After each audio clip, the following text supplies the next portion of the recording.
Tonight you will embark on a journey to an ancient world. Close your eyes slowly, take a deep breath in, and release it gently. The year is 1420, in a quiet village on the outskirts of Beijing. You are just 12 years old, unaware that your life will soon change forever. The path ahead of you is uncertain, but fate has already chosen its course. Feel the cool earth beneath your feet as you stand in the fields, looking out over the distant horizon. Hear the soft whispers of your family, their voices filled with both love and worry, knowing that your future is no longer entirely yours. The scent of freshly tilled soil mixes with the faint aroma of incense, sandalwood and lotus, drifting from the distant city. This is your life now, simple yet fragile, your future unknown, and yet you can already feel the weight of the decision being made for you. Let your mind drift. Let your young body feel the pull of the future, the weight of a decision that will reshape your entire existence. Your journey begins now. The morning sun rises with an innocence you'll never know again. A golden light spills across the village, bathing everything in warmth. The world looks serene, as if it is made for heroes, men and women who will lead armies, build dynasties, or die for their cause. But not you, not in this world. Your life was never meant to be grand. You were born not to rule, nor to be a legend. You were born to serve, and for something even more specific than that. At this moment, you don't realize it yet. At 12 years old, you're too young to understand the weight of what is coming. But soon, everything will change. You stand in the fields, your hands calloused from labor, your body still small but sturdy, ready to work for a life that seems just as simple as the earth you stand on. Yet, there's a subtle sense of foreboding, a feeling that something is slipping through your fingers like sand. What if today is different? What if today is the day I leave this all behind? You have no idea that your fate is about to be sealed. Your name hasn't even reached the ears of those who matter. Yet, somewhere in the distance, in the dark corners of the Forbidden City, they are already talking about you. There are eyes watching, always watching, and soon you'll be nothing more than a pawn in a game you cannot escape. You hear the familiar sound of your mother's voice calling you in from the fields. Her tone is soft, but there's a hesitation in it today. You don't notice it, of course. You're too young to understand. But there's a certain weight to her words this morning. Come inside, child. There is someone waiting for you. Who? You wonder. The village is quiet, the people simple. Why would anyone come here for you? You push the thought away, a child's mind too busy with the day's simple tasks to entertain strange ideas. But when you step inside, your gaze meets the eyes of a man you've never seen before. His robes are fine, too fine for someone from this village. His face, however, is impassive. There's no warmth in his eyes, no kindness in his smile. Just a cold, calculating look. Why is he here? What does he want? He stands, motioning for you to come closer. You obey, out of curiosity, or perhaps the silent command in his presence. You, he says, his voice smooth but cold, are needed elsewhere. There is a place for you in the Imperial Court. Your heart skips a beat. The Imperial Court, the place where the Emperor reigns, where power and wealth rule. Could it be that your name has finally been chosen by fate? But no, this is no dream. This is no grand destiny. This is the moment when your life, your future, will be carved into a path you never asked for. Come with me, the man says again. What else is there to say? His words are like an order, not a request. His gaze doesn't leave you. It's as if he's already decided your future without so much as asking your name. You glance back at your family. Your mother's eyes betray a quiet sorrow, but she doesn't speak. She doesn't protest. She knows, just as you will soon learn, that this is a fate you cannot escape. The walk from your home to the carriage that waits for you is silent, each step heavy with the weight of what you don't yet understand. Where am I going? What am I supposed to do? Your heart races, a confusing mixture of fear and curiosity swirling inside you. There's no turning back now. The choice has been made. Your life, once simple and free, is about to take a turn you can never undo. And in the back of your mind, a single thought echoes. Why me? As the realization of your future settles in, you begin to understand that life as you knew it is over. The moment has arrived to step into the unknown, and there's no turning back now. But what does this new life mean for someone like you?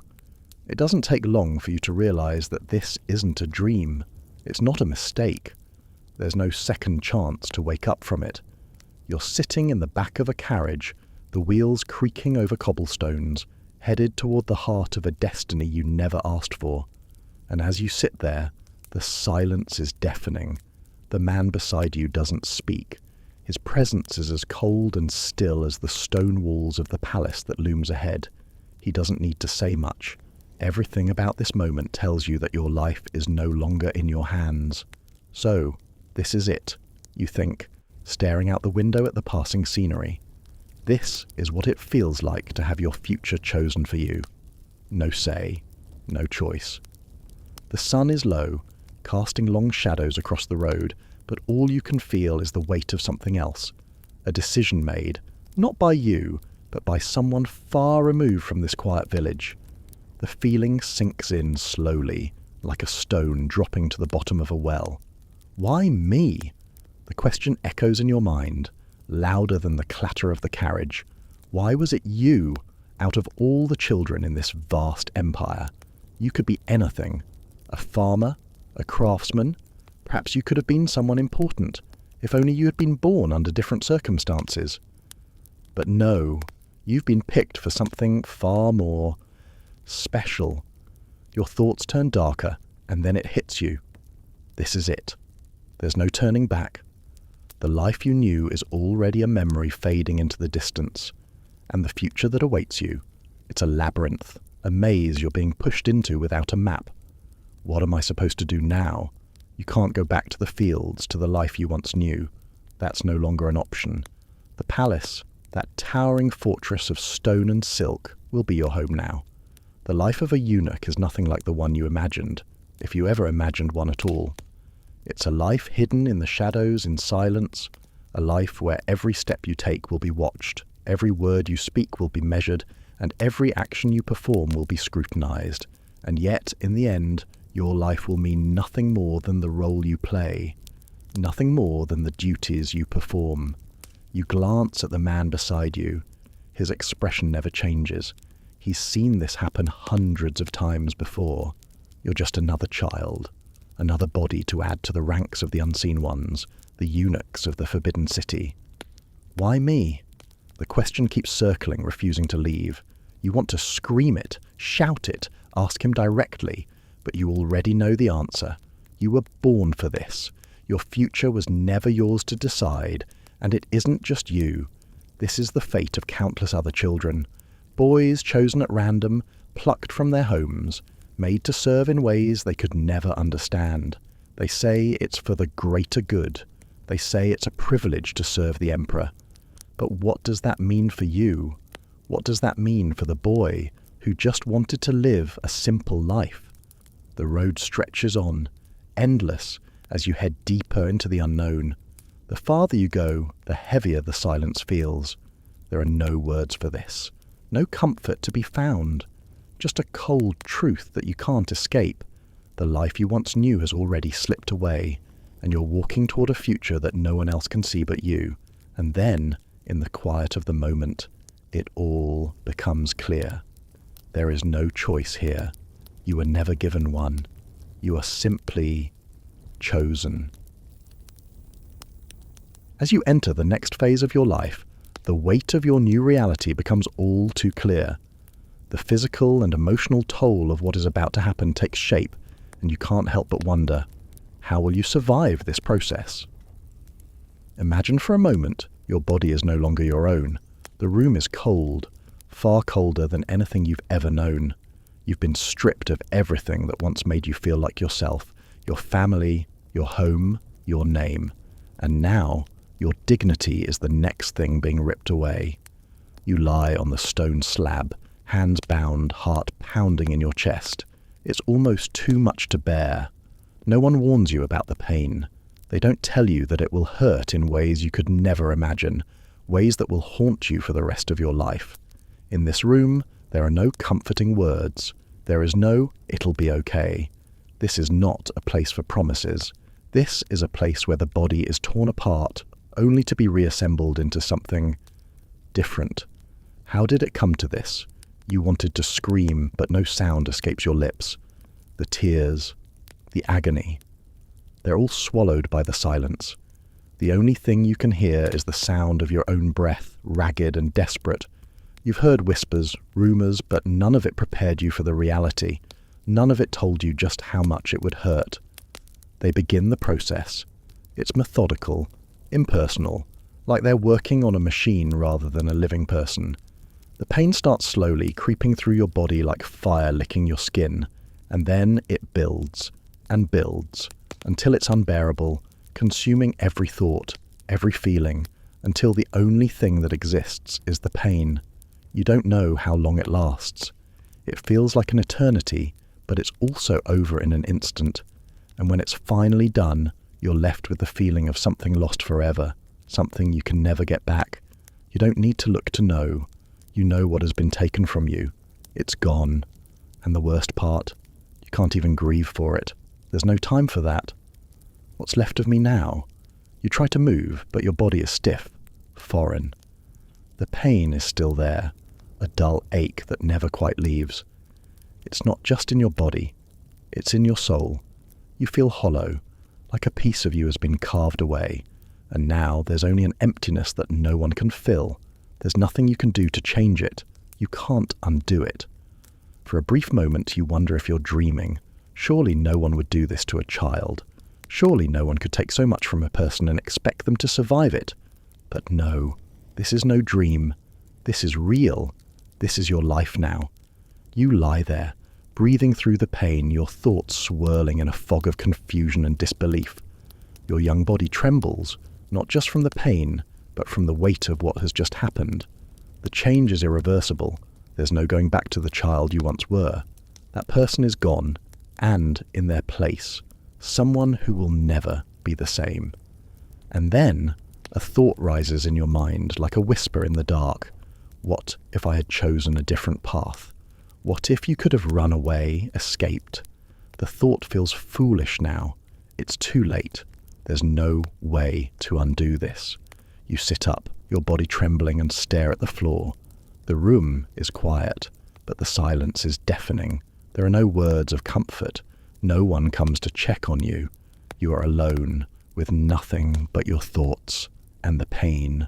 You wonder if you will ever feel whole again. But even after the pain subsides, the uncertainty remains. The stark transition from one world to the next leaves you questioning your place. Now, you find yourself standing in the heart of the Empire. What is life in the Forbidden City like for someone like you? You've endured the worst, the pain, the emptiness. It all lingers. But now, you find yourself being pulled from the dark, cold room into something entirely different. Something overwhelming. You're no longer a child, not in the way you were. And yet, here you are, stepping into a new world, a world of grand halls, gilded walls, and eyes that are always watching. The Imperial Palace. The sheer size of it is enough to take your breath away. Towering walls, intricate carvings, and sprawling courtyards that seem to go on forever. The air smells different here, thick with the scent of incense and the weight of history. The vastness of the place is suffocating, as though it's closing in on you from all sides, and yet you can't escape it.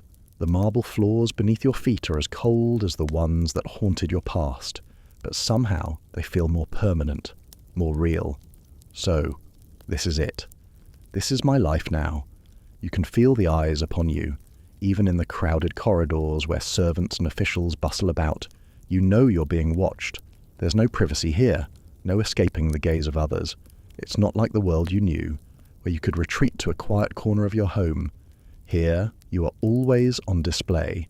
You are nothing unless they allow you to be. What am I supposed to do now? The palace is beautiful, yes, but it's cold, empty. It's a place where power and fear intertwine, where everything and everyone has a role to play. And you? Well, you're just one small part of this enormous machine. No one really cares about who you were, who you might have been. Your name? Forgotten. Your past?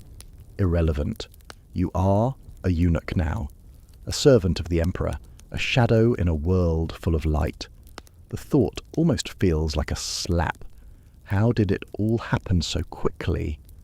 Just yesterday, you were a child running through the fields, breathing in the fresh air, free from the expectations of the world.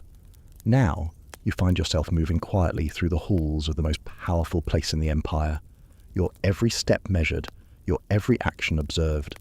You can't help but wonder, what is my purpose here? You don't have the answer, and no one will give it to you. They don't care about your questions, your doubts. All they care about is what you can do for the emperor, what you can do for the empire. Your role is simple. Serve and be silent. What does it mean to serve the emperor? You wish you knew. You've heard the stories, the eunuchs who whisper in the shadows, holding secrets that could change the course of history.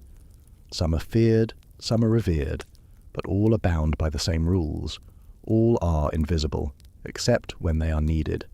You pass by grand chambers, richly decorated with silk tapestries and golden statues, each room more impressive than the last. But there's no time to admire the beauty of it all, no time to get lost in the splendor. You have a job to do. You don't belong here.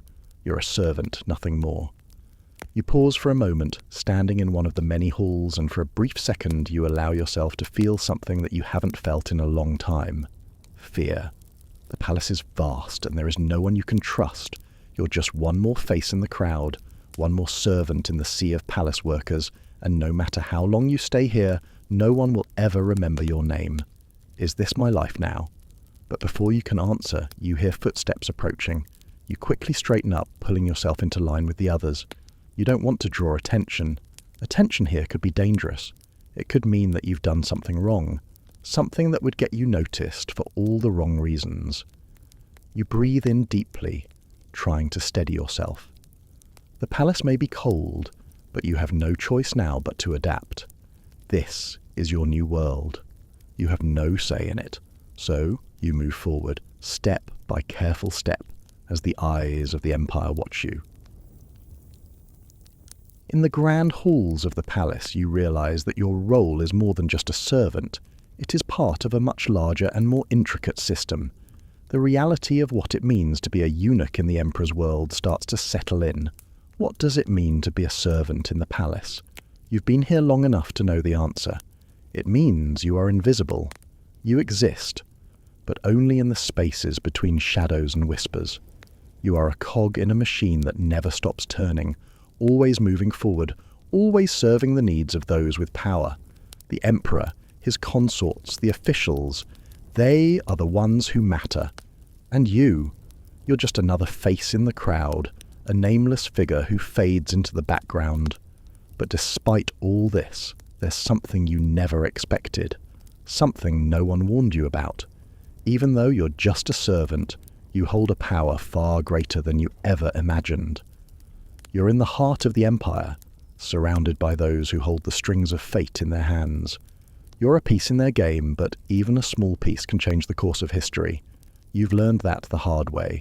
Still, no matter how much influence you hold in the shadows, no matter how many secrets you've learned, there's always a line you cannot cross. You are still just a servant after all, and in the eyes of the world you will always be beneath them, beneath everyone. The palace, with all its grandeur and power, has a certain rhythm to it, a dance that never stops. The halls are filled with the sounds of footsteps, the rustling of silk robes, the low hum of whispered conversations. It's a place where people move with purpose, with intent. Everyone knows their place, and if you don't, well, there's someone ready to remind you of it.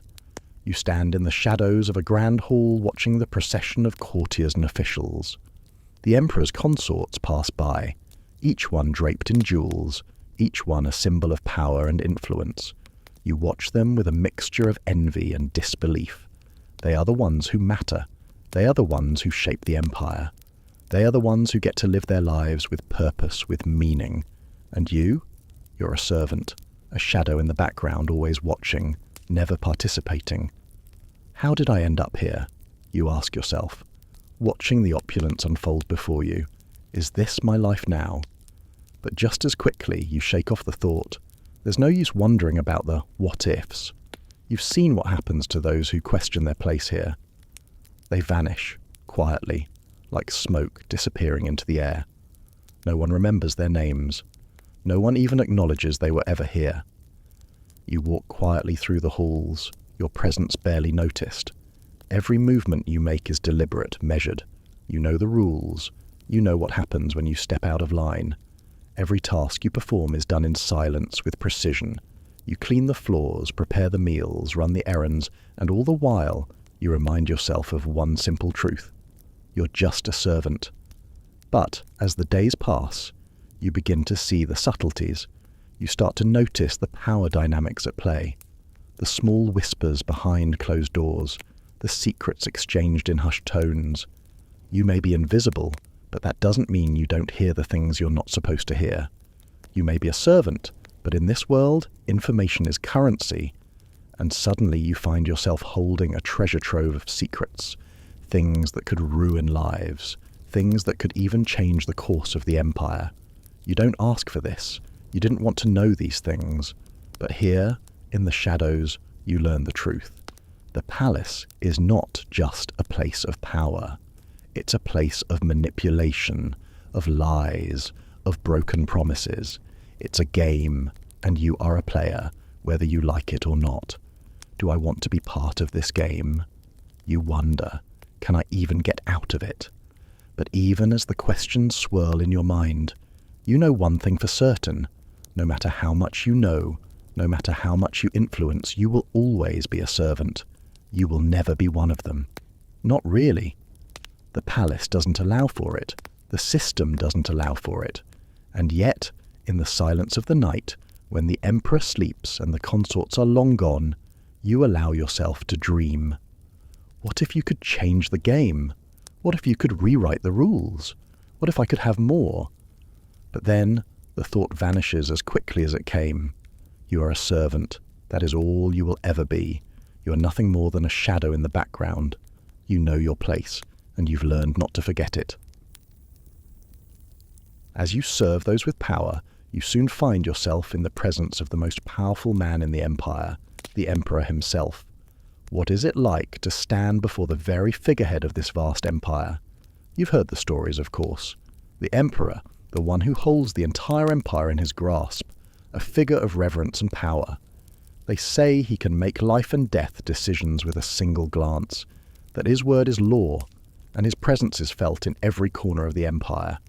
The very air seems to shift when he enters a room, but standing there now, just a few feet away from him, you realize something that no one ever tells you. The emperor isn't a god. He isn't untouchable. He's just a man with power. Yes, but still just a man, who, for all his majesty, seems as distant as the stars themselves.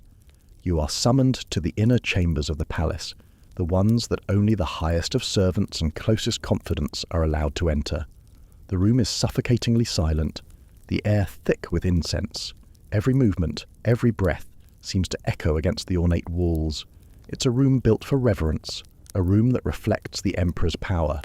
And there he is, sitting upon his throne, draped in silks that shimmer like the very sun itself. His face is impassive, as though nothing in the world can touch him. His eyes, though, those eyes, they sweep over the room, but they don't see you. They see nothing. They look through you, as if you're a shadow, a part of the decor. You stand there, motionless. His gaze brushes past you, and for a moment you wonder if you've ceased to exist in his eyes altogether. Does he even know I'm here? The question forms in your mind, but dies just as quickly. He doesn't care. He never will. You're nothing to him, just another face in the crowd. But still, the emperor's presence is overwhelming, a force that fills the entire room. He is a god in the eyes of those who serve him, a distant figure that rules without question. His very existence seems to bend the world around him, and in his shadow you're left feeling smaller than ever. You try to suppress it, but it's impossible. The sense of insignificance claws at you, dragging you further down. You've seen him from afar before, at a distance, a part of the royal procession or surrounded by his advisors. But this is different. This is the first time you've stood so close to him, and the reality is, not quite what you expected. You imagined him to be larger than life, someone who would make your heart race with awe or fear. But instead, he's just there. The silence stretches. The weight of the moment presses down on you. You almost want to laugh, but it's not funny. Does he even care? Does he even know who I am? You feel like an insect beneath his gaze, an insignificant speck in the grand machine that is the Empire.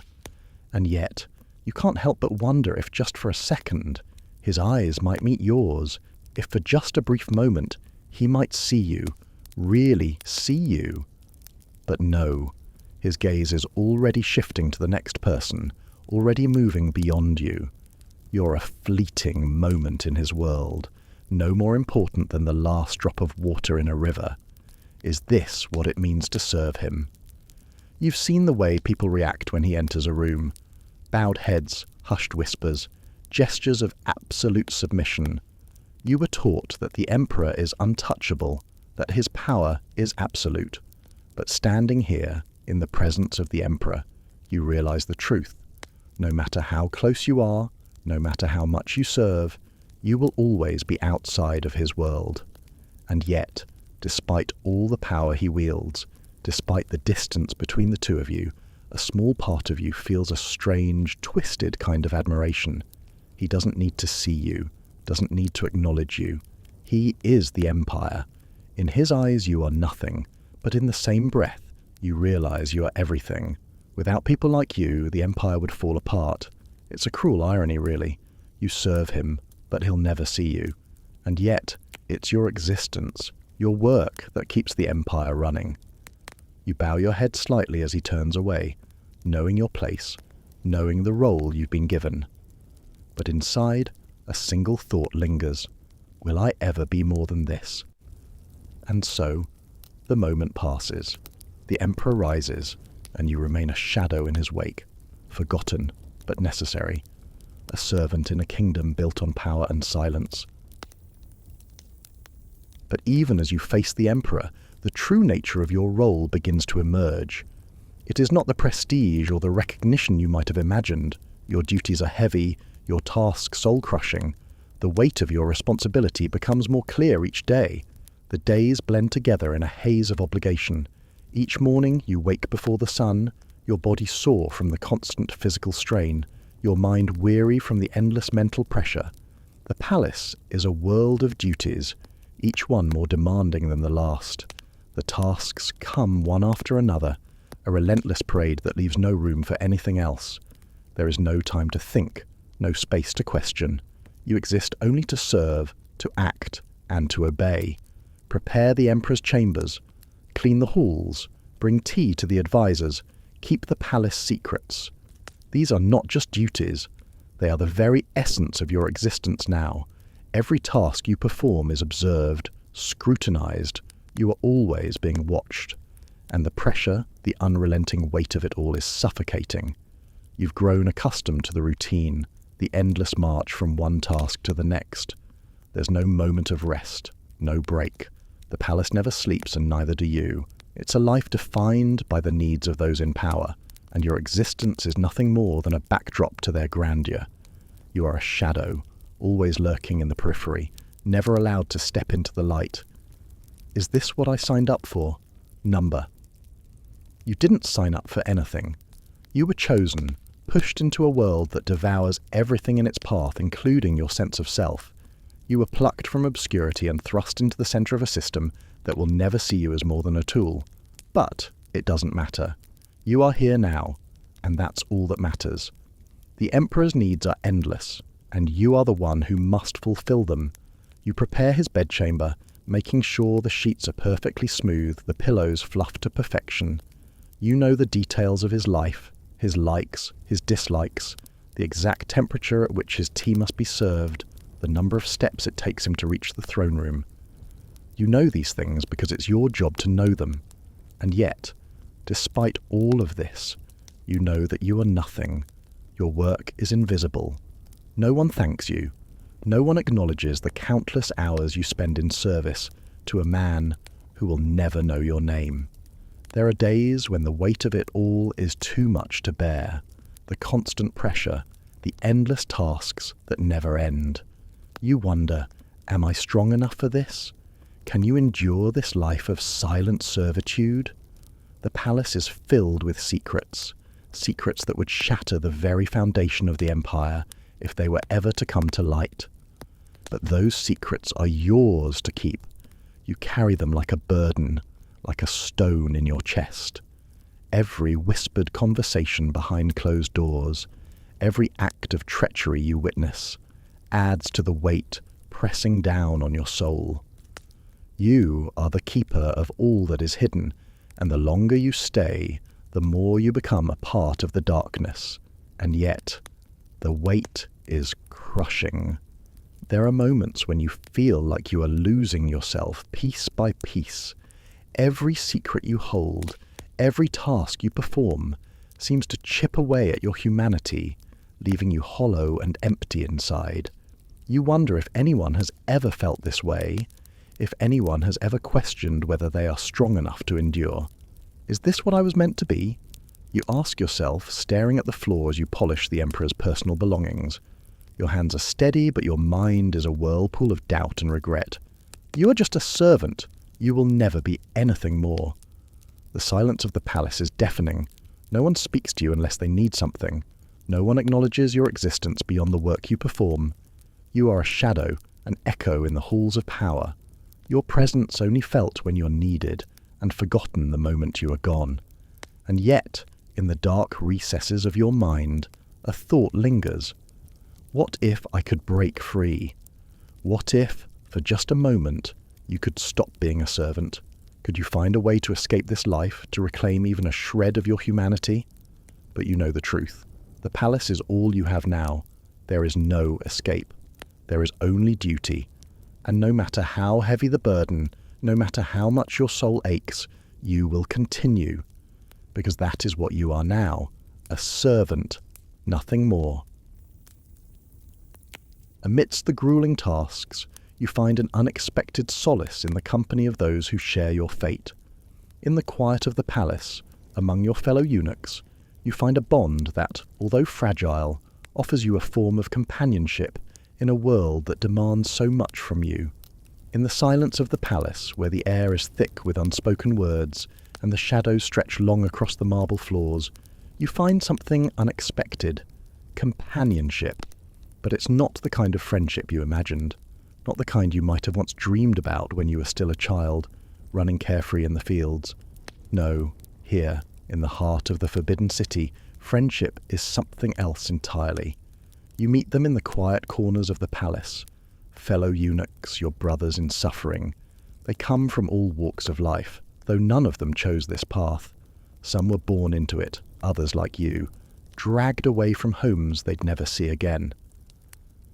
There's an unspoken bond between you all, a shared understanding that no words need to explain. In the stillness, in the silence, you begin to realize that this is the only place where you are not invisible. But the silence, oh, how it suffocates.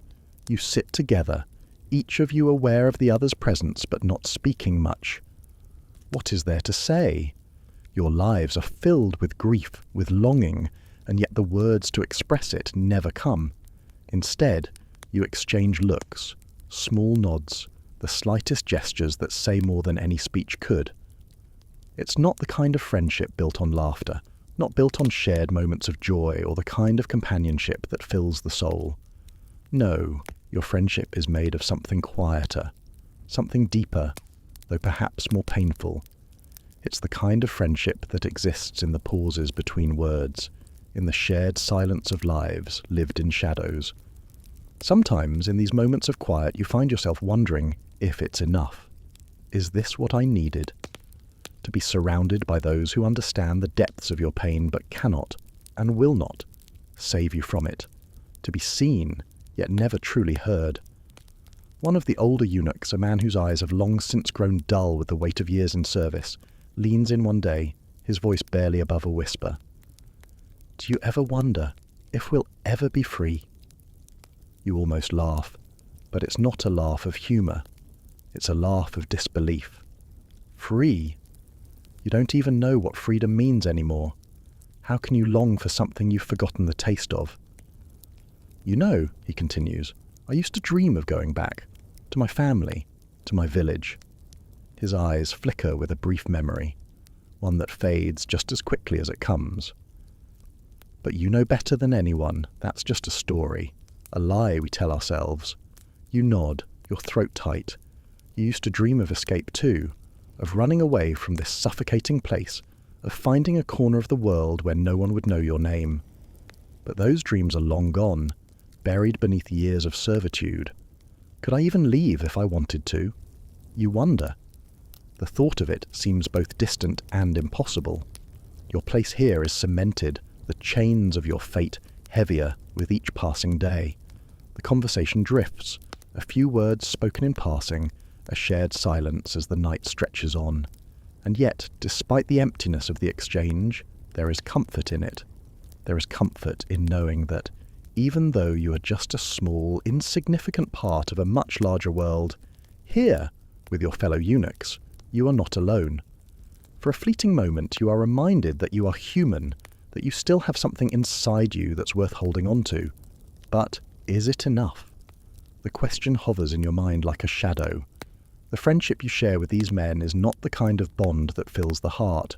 It doesn't make you feel alive. It simply makes you feel less alone.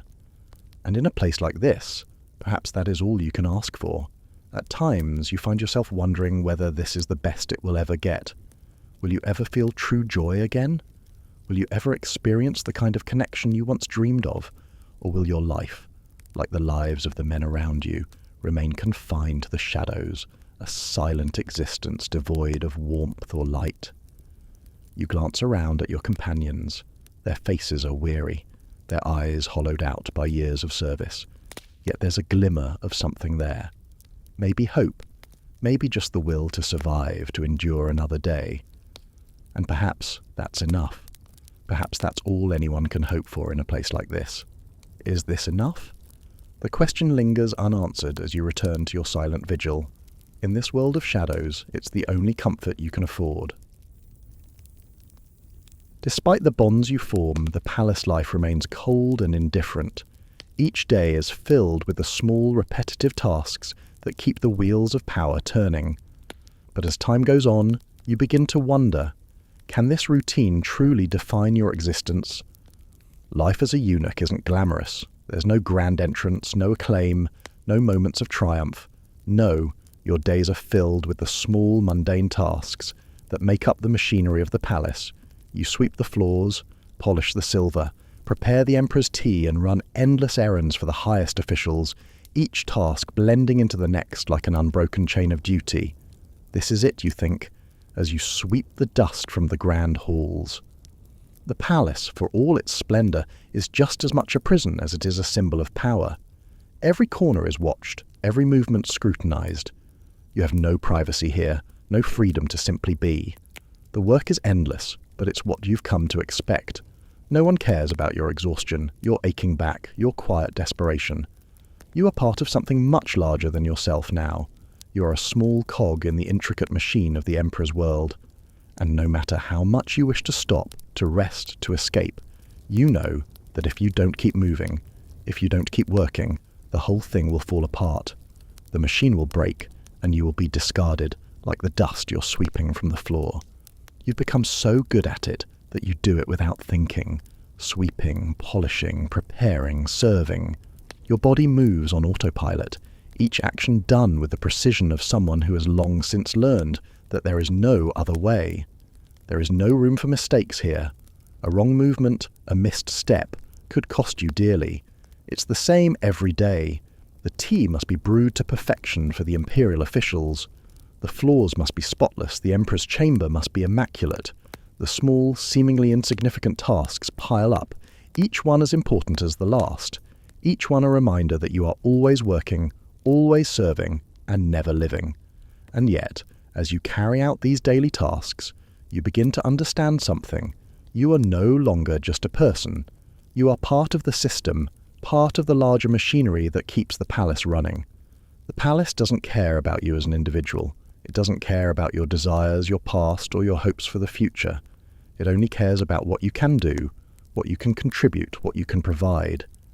Is this who I am now? You wonder as you pour tea for an official who barely acknowledges your presence, his eyes never leaving the scrolls in front of him. You are a shadow, moving in the background, unnoticed, unimportant. You exist only in relation to the needs of others, never for yourself. Your existence, as it turns out, is just as empty as the palace halls you spend your days cleaning. You move through the motions, day after day, not because you want to, but because you have to. There's no choice. There's no escape. But despite the monotony, there's something strangely comforting about it. In a way, the routine gives you purpose. You are part of something, even if that something is a machine that never stops turning. Each task, however small, feels like a way of holding on to something. In the endless cycle of cleaning, serving, and organizing, you find a rhythm that dulls the ache of your soul. You become part of the palace, even if it means losing yourself in the process. You start to notice the little things, the flicker of candlelight in the Emperor's chambers, the soft rustling of silk robes as the officials pass by, the quiet murmur of voices in the halls as secrets are exchanged. These small moments become your world, your reality. And as the days stretch on, you start to understand. You are not just cleaning floors or serving tea. You are keeping the palace alive. You are the invisible thread that ties the whole thing together, the one who makes sure that nothing falls through the cracks. The more you serve, the more you realize how fragile the whole system is. The palace, the Emperor's rule, everything relies on the unseen labor of people like you. The work you do may seem small, insignificant, but without it, the empire would crumble. In that way, you are powerful, even if no one sees it. And yet, as you walk down the long, empty corridors, your heart heavy with the weight of another long day's work, you can't help but ask yourself, is this enough? In a world where physical and emotional connections are stripped away, you begin to realize the true cost of your servitude. What remains when you have no way of experiencing intimacy or connection in the way you once knew? There's one thing you can never forget: the loss, the absence of something that once defined who you were. Something so fundamental, so intimately tied to your identity, that its absence leaves a hole that you cannot fill. The ability to feel desire, to connect, to love, or even to lust. That part of yourself is gone now, erased in an instant, leaving behind a cold emptiness you never asked for.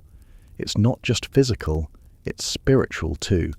The absence runs deep, like a part of your soul has been severed, and no matter how much time passes, that emptiness never truly heals. You remember what it felt like before, the flush of your skin when someone caught your eye, the flutter in your chest when a smile made you feel alive. There was a time when intimacy was a simple human experience, a shared act that connected two people in ways words never could. But that's gone now, buried in the past. Could it ever be the same? Could I ever feel like that again? You push the thought away, but it lingers, always present in the quiet moments. When you stand in the grand halls of the palace, when you serve the emperor and his courtiers, the thought follows you. What kind of life is this? You can never know what it's like to be touched in the way you once were. No soft hands brushing against your skin, no quiet whispers shared between lovers in the dark. Instead, your body has become something else, something that belongs only to the palace, to the emperor. You are an object, not a person. You are a tool, a servant, and your only value comes from the labor you perform. No one cares to see you as a whole being anymore, much less as someone capable of experiencing intimacy. And yet there are moments, tiny moments, when it catches you off guard. A glimpse of a couple in the gardens, a fleeting touch between them, a whisper shared in the shadows. For a second, the longing stirs within you. You wonder what it would be like to feel the warmth of another person, to feel whole again. But then the reality sets in, and you remember. You can't. Not anymore. What is a life without intimacy?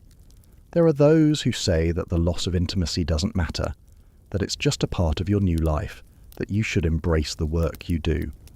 But how can you embrace it when you can't even embrace yourself? How can you be content when the one thing that makes you human has been stripped away? You catch yourself staring at the couples that pass by the palace corridors, their closeness a stark reminder of something you will never have again. And the thought creeps into your mind again, is this all there is for me? A lifetime of servitude with no connection, no affection, no intimacy? Is this the life you've been forced into? A life that denies the very essence of what it means to be human? In the rare moments when you find yourself alone, when the palace is quiet and the world outside feels distant, you try to imagine a different life. A life where you are free to experience the simple pleasures of connection, where intimacy doesn't feel like a distant memory or an unreachable dream. But these thoughts are fleeting. They are luxuries you can't afford. You know the truth. This is your life now, and there is no going back. The palace has taken so much from you already, and there's nothing left but the relentless rhythm of duty. You've lost more than just your physicality. You've lost the capacity for connection, for warmth.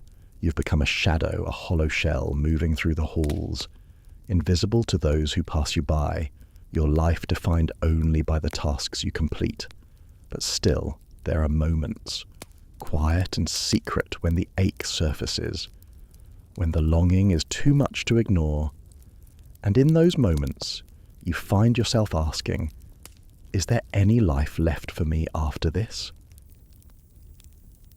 As the years pass, you find yourself caught between the stark reality of your role and the conflicting emotions of being both revered and belittled. In this world of power and hierarchy, where do you truly stand? In the palace, you are a contradiction. To some, you are an object of reverence, an essential part of the grand machine that keeps the empire running smoothly. The emperor's trusted servant, the silent overseer of the inner sanctum, the keeper of secrets. You are close enough to the corridors of power to see the emperor from time to time, but far enough away to remain invisible to those who sit in the highest seats. You are a fixture in the court, respected, even revered, in some corners of the palace. And yet, there are others, the ones who look at you with disdain, with pity, with disgust. To them, you are nothing more than a castrated shell, a man who has been stripped of his masculinity, his dignity, his very identity. The eunuchs are servants, nothing more, and in their eyes you are lower than the dirt beneath their feet. They might whisper about you behind your back, laugh at your expense, or treat you like the ghost you are, unseen, unnoticed, irrelevant.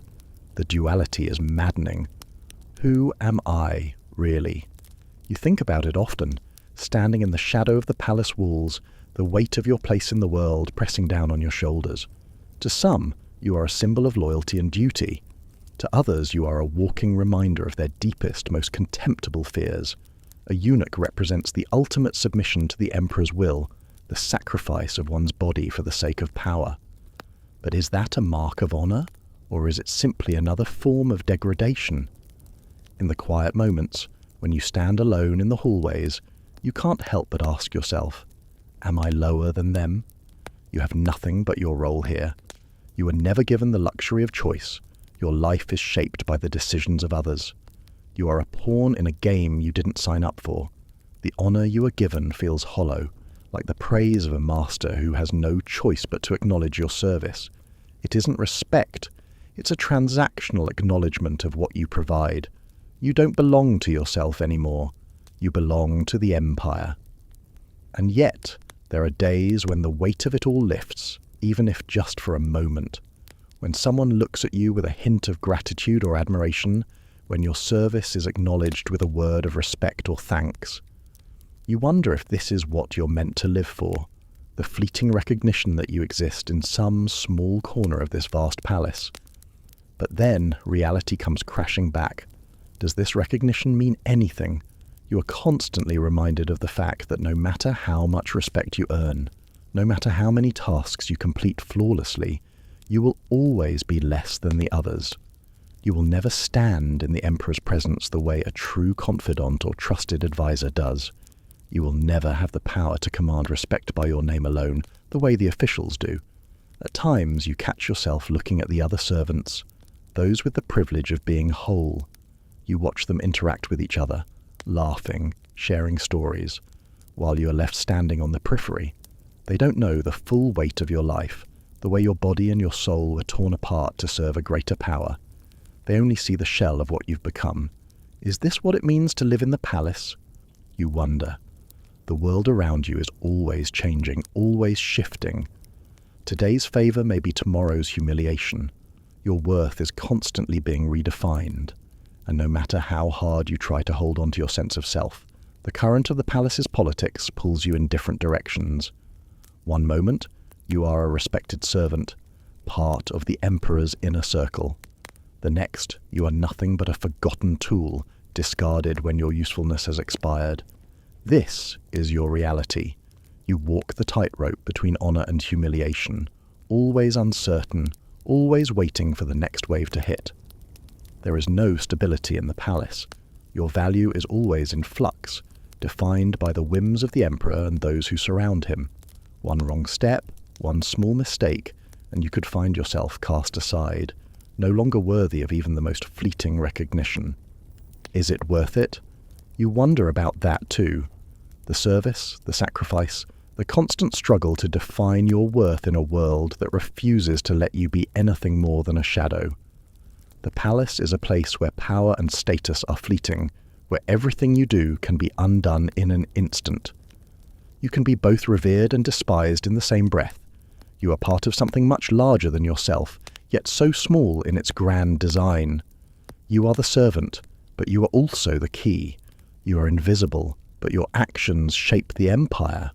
You are the eunuch, honored by some, despised by others, but always essential, never truly seen, and always existing in the space between honor and humiliation. But the empire isn't just about power. It's a complex, dangerous web of relationships. As you serve the Emperor and his family, you begin to understand that survival means more than just completing tasks. It's about navigating the endless intrigue that surrounds the royal family. Your life is not just about serving the Emperor. It's about serving an entire dynasty, a sprawling, intricate web of relationships, rivalries, and intrigue. The Emperor is the head, yes, but his family, his wives, his concubines, and the officials they manipulate all play their parts in the grand game of power. And you?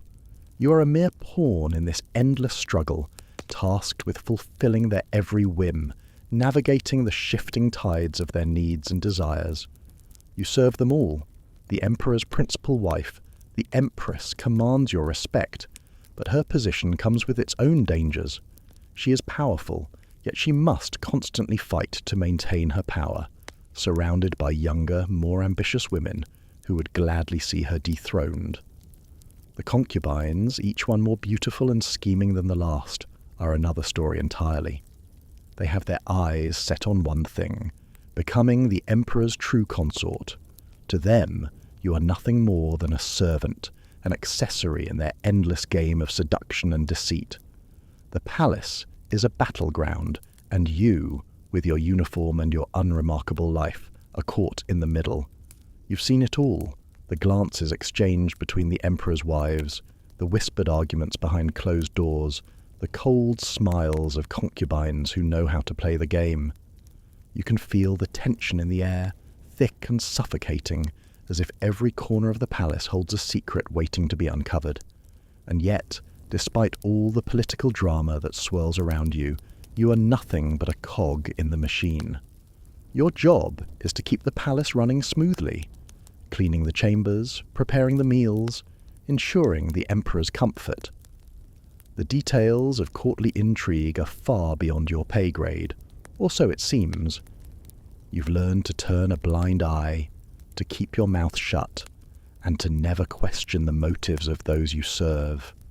They are far too powerful, far too dangerous for someone like you to challenge. But do I even understand who I'm serving? You've been in the palace long enough to realize that you're not simply serving a man who wears the imperial robes. You are serving a family, a dynasty, one that has existed for centuries. This isn't about one ruler, it's about the preservation of power, the subtle games of control that stretch far beyond the emperor himself. The empress is as much a part of this game as he is, and the concubines are the chess pieces that shift around, trying to secure their place in the empire. You've seen the way the emperor's eyes linger on his youngest concubine, how the empress watches them with a look that is both cold and calculating. There's no love in the air, only a desperate, insatiable hunger for power. The women fight for attention, and the men play their part, keeping their allegiances hidden under layers of formalities and smiles. And you? You are the silent observer, the invisible servant who has no place in this drama but who is essential to keeping it all running. What do they think of me? You wonder as you serve tea to the empress, her gaze sharp as ever. She speaks to you as if you are nothing, but you know she sees everything. You see the tension in her eyes, the way she calculates every word before speaking. She is always watching, always calculating. And you wonder, do they know? Do they know that you see their games, their lies? But you keep your silence. It's safer that way. Serving the imperial family is a delicate balance, an exercise in survival. The emperor's whims change with the wind, and his family is as unpredictable as the seasons. The empress may demand your loyalty one moment, only to dismiss you the next when her temper flares. The concubines will sweeten their words when they need something, only to tear you down when their plans succeed.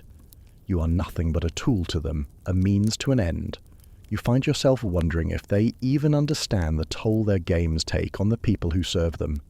What does it cost to maintain this dynasty?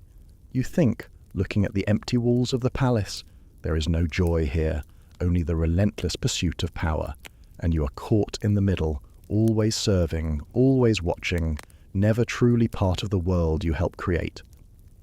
The thought of escape crosses your mind, but it's fleeting.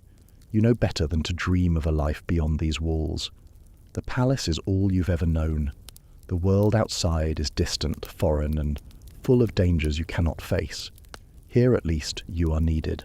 Here you matter, even if only for the moment. But am I really serving them, you wonder? Or am I simply serving the empire, a system that will never care about who I am or what I feel? As you continue to serve the emperor's family, you realize that trust is a fragile thing in the palace. Intrigue and betrayal become part of your daily life, and you must learn to walk carefully, for the smallest mistake could cost you everything. The palace is not a welcoming place. It's a world where every smile hides a motive, every handshake holds the weight of unspoken agreements, and every word is weighed against the risk of betrayal. You've learned this lesson quickly. Here, alliances are as fragile as glass, and the slightest slip can shatter everything. The palace is a battlefield, one where the stakes are high, and the weapons are words, favours, and sometimes something much sharper, a dagger hidden beneath a silken robe. You walk the halls, always alert, always aware that nothing is as it seems. The emperor's rule might seem absolute, but beneath the surface there is a web of intrigue, a network of rivalries and ambitions that could topple an empire if left unchecked. The courtiers, the officials, the concubines, they all have something to gain. Everyone has a goal, a dream, a desperate grasp for power. And you? You are just a witness to it all, a pawn in a game you never asked to play. But do I even have a choice? You've seen the way the high-ranking officials speak in hushed tones, their conversations a blur of coded language and half-formed threats. You've watched the Empress exchange glances with her most trusted allies, her face serene, but her eyes sharp and calculating. Even the Emperor, for all his power, is a player in this endless game, pulled by the strings of those who seek to control him. The game of power here is subtle, ruthless, and endless. No one plays fair. Every gesture, every word is carefully measured. each one designed to position someone just a little bit closer to the throne. You've seen officials rise and fall, some punished for perceived slights, others promoted for the smallest of favours. The hierarchy shifts constantly, like the tide. You never know when your position might be compromised, when your loyalty might be questioned. Am I ready to be part of this? You wonder, watching the courtiers shuffle past, their eyes darting around like predatory birds looking for a weakness. They are always looking for an opening, a chance to gain an advantage, to climb higher in the Emperor's favour. You've seen the way they manoeuvre, the way they play both sides, offering favours with one hand while stabbing a knife into the back of their rivals with the other. And you wonder, where do I fit into all this?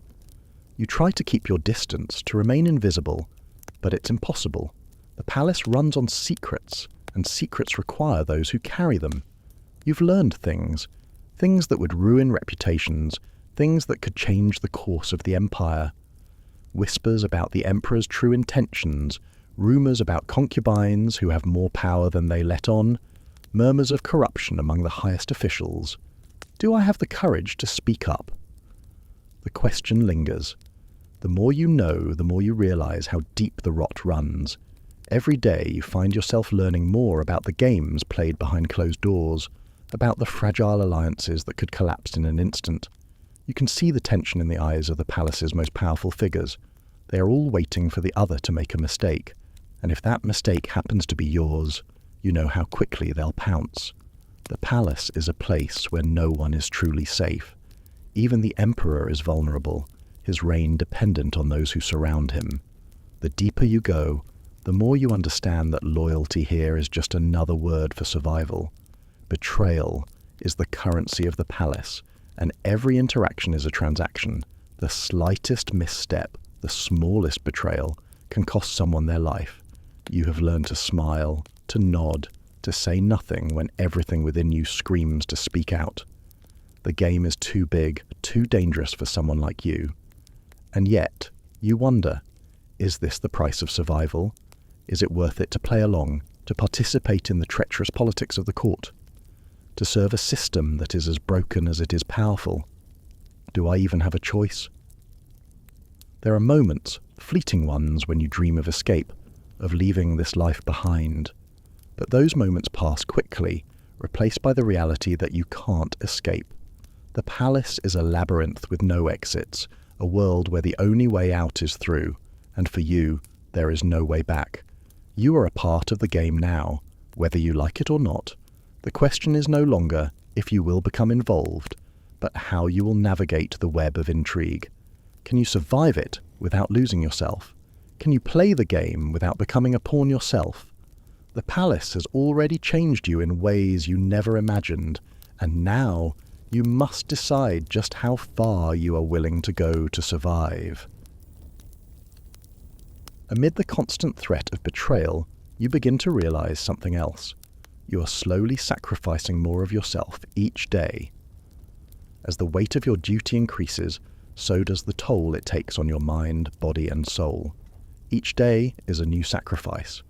You wake before the sun, your body tired, your mind heavy with the knowledge that the day ahead will demand everything from you. But the worst part? You've come to accept it.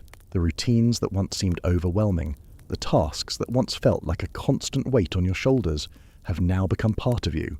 They are your life now. Your entire existence is a sacrifice made for the empire, for the emperor, for the palace. Every action you take is not for yourself, but for something greater, something that will never acknowledge the toll it takes on you. You serve without question, without respite. You clean, you prepare, you wait. The endless cycle never stops, and every day a small part of you dies. You've heard the whispers. Sometimes they come from your fellow eunuchs, sometimes from the other servants, sometimes even from the officials who pass by. You are nothing but a tool, a pawn, a cog in the wheel of the empire's grand machine, and in many ways, they're right. Your body is not your own. Your time is not your own. Your life? It was never yours to begin with. Is this all I am? You wonder as you sweep the floors, as you prepare another meal, as you stand at attention while others pass by without a second glance. Is this my purpose? At times, It's hard to even remember who you were before this life, before the endless tasks, before the endless sacrifices, before you became a servant to the Empire's every need. It feels as though your identity is fading, piece by piece, until there is nothing left of the person you once were. You are no longer an individual. You are a tool, a vessel for the Emperor's desires, a body to be used in whatever way is necessary.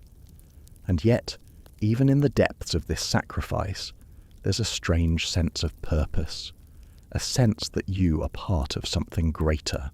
The Empire is larger than any one individual, they say, and you are a part of that Empire now. A small part, perhaps, but necessary. The weight of that truth presses down on you like a stone, but you can't escape it. You are bound to the palace, to the Emperor, to the endless soul-crushing rhythm of duty. But even as you carry out the tasks, even as you give more and more of yourself to the machine that demands it, a question lingers at the back of your mind.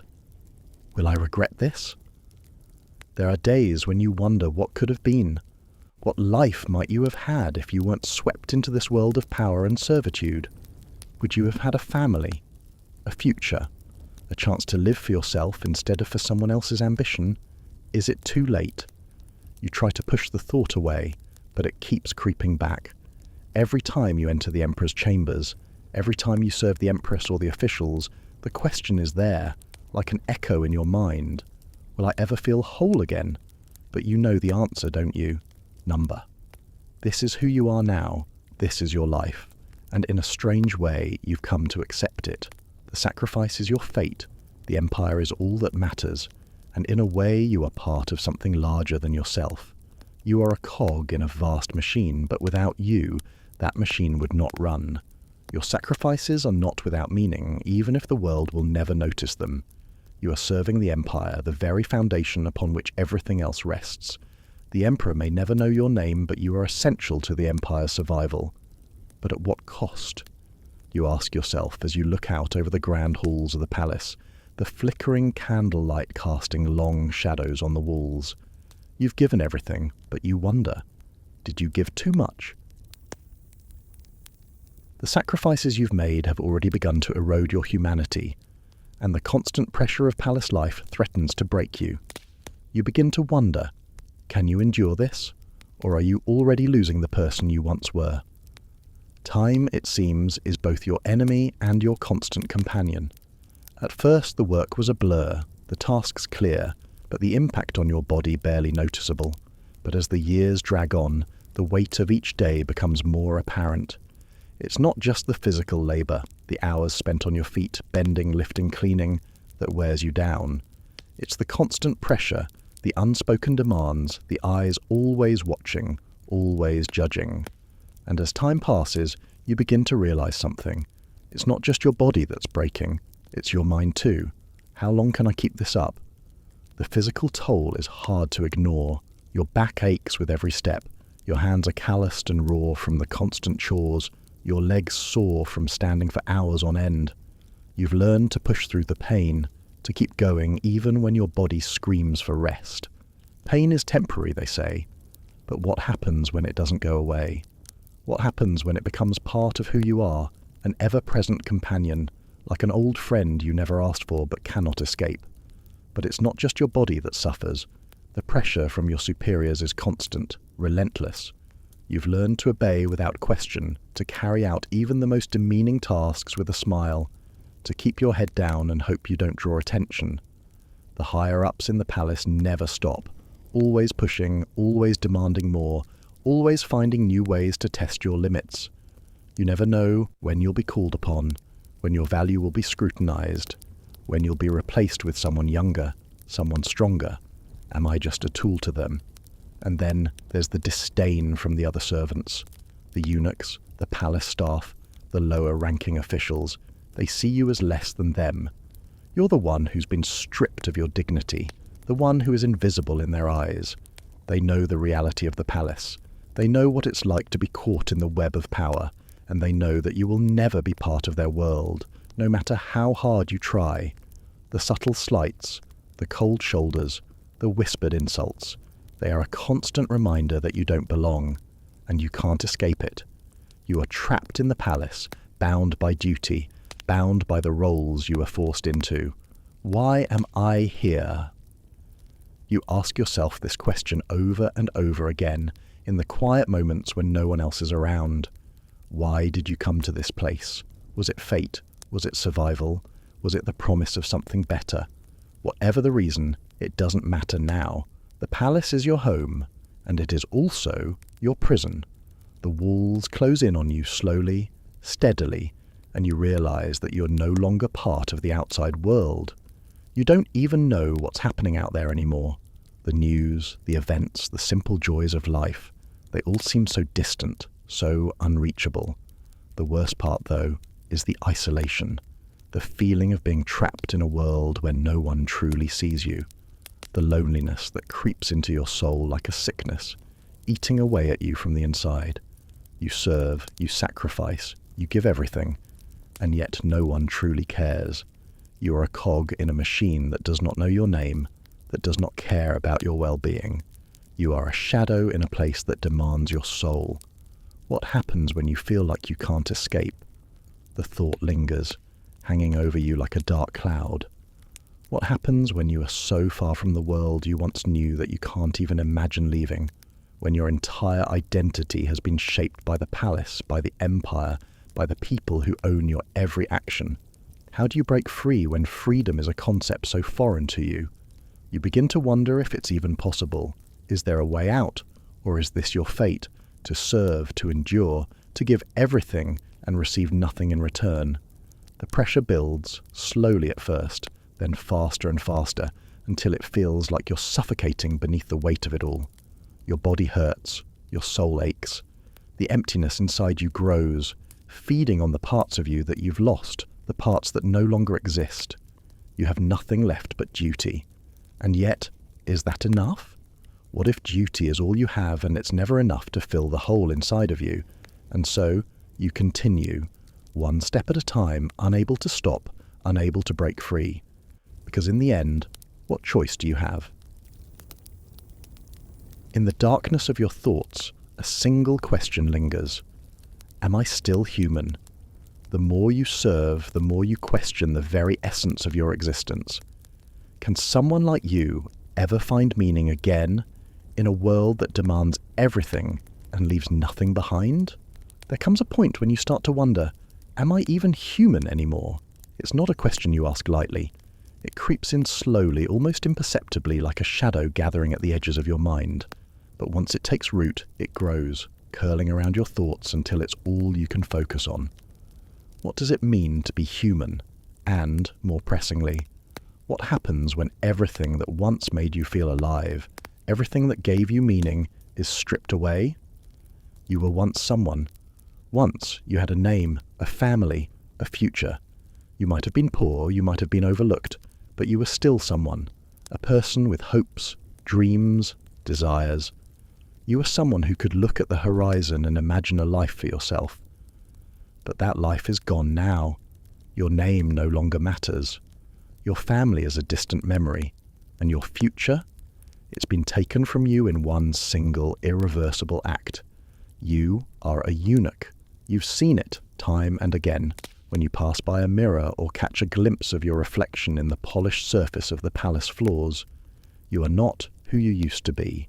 You are a shadow of that person. The man you were is lost, and the man you've become, he is defined only by the role he plays in the palace, by the tasks he performs. There is no room for anything else. Is this who I am now? You wonder, staring at the floor, your reflection fractured in the surface. Am I just this?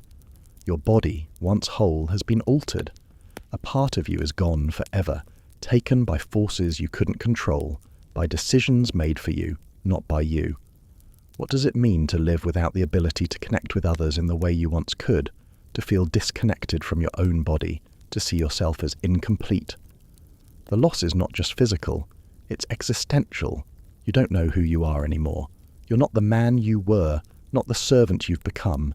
You are something in between, something that exists only to fulfill the needs of others, a body that moves through the palace without ever truly belonging to itself. And then there's the constant pressure, the never-ending demands of the palace, the expectations placed on you by your superiors, by the emperor's family. Every action you take is scrutinized. Every word you speak is measured. There is no room for error, no chance to breathe. You are constantly being reshaped, not by choice, but by necessity. You become what they need you to be, nothing more, nothing less. Can a eunuch find meaning in a life like this? You've seen the others, the eunuchs who have lost themselves completely to the palace. Their eyes are vacant, their spirits broken, their identities buried so deep beneath the weight of service that they don't even remember who they were before this life. You sometimes wonder if they even care anymore. They've accepted their fate, surrendered to the role they were given. But you? You can't. Not yet. The question nags at you. How much of me is left? Every day you feel more like a tool, more like an object, an instrument of the Empire's will. You've traded your humanity for survival, and now you wonder if it was worth it. Was the cost too high? You laugh bitterly at the thought. Am I supposed to feel gratitude for this? For the privilege of serving a system that doesn't even see me as human? But the laughter is hollow. There is no answer, no escape. The palace is your life now, and the more you sacrifice, the more you lose of yourself. The question of whether you can ever find meaning again seems pointless. The truth is, you have no choice but to keep moving forward, to keep serving. The alternative is a kind of death, a spiritual death, a loss of self that is too great to bear. But who am I? That is the question that haunts you most. The answer eludes you, slipping away like smoke when you try to grasp it. Are you the man who entered the palace so long ago, full of hope and fear? Or are you just the eunuch now, the servant, the shadow who fades into the walls?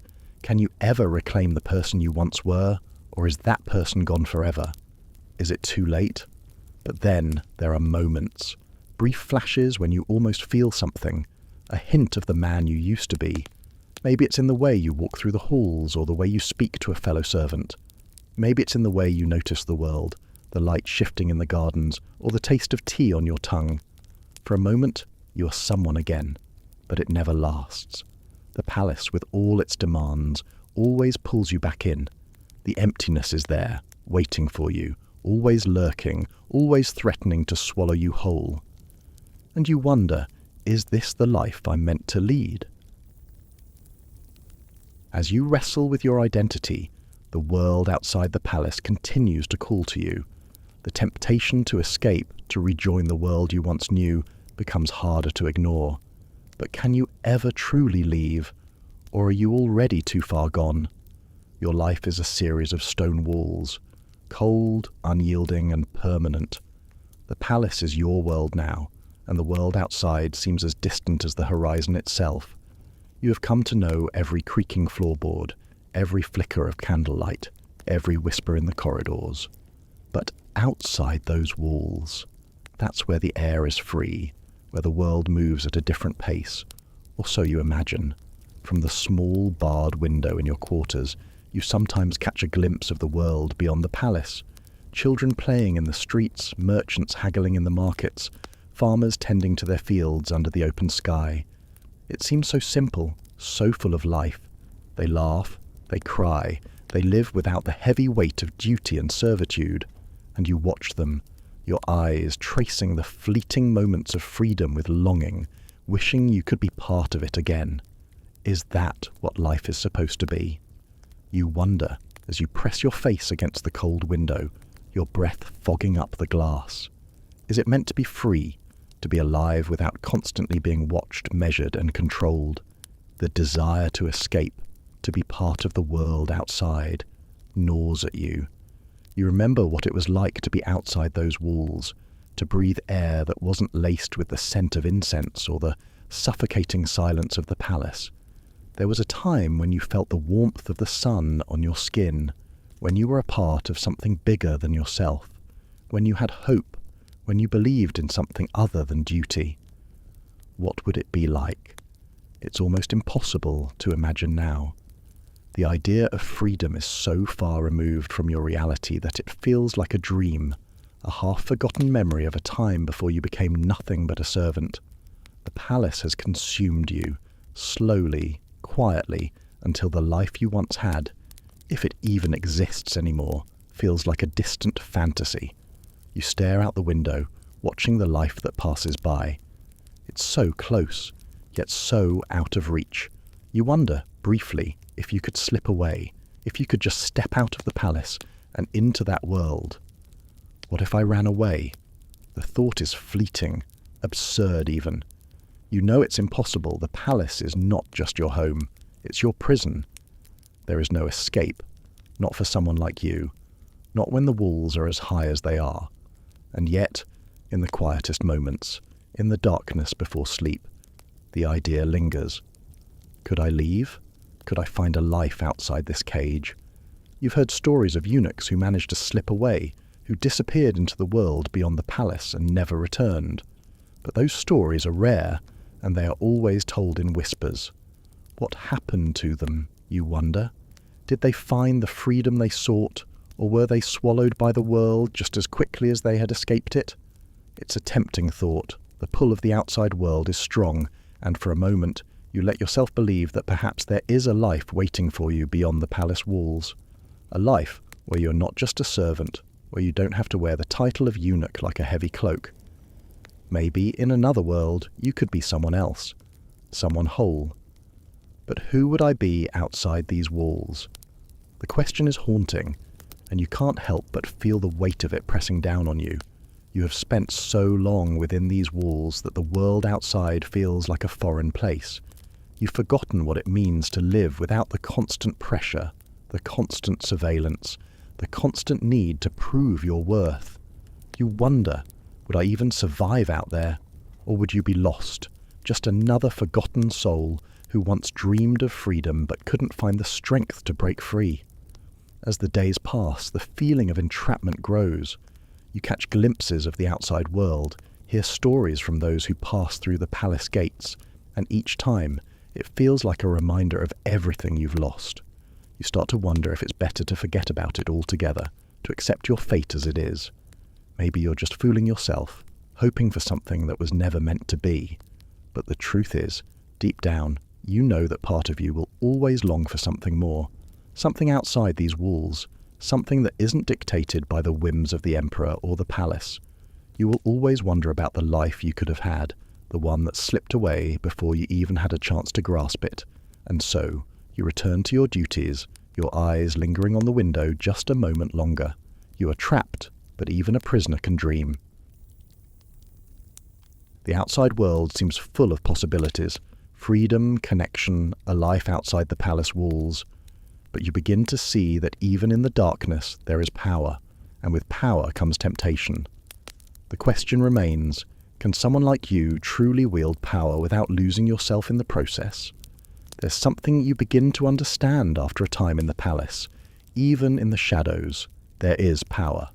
You, like all eunuchs, are made to disappear. You are meant to be unnoticed, to move silently behind the scenes, fulfilling the desires and needs of those who hold real power.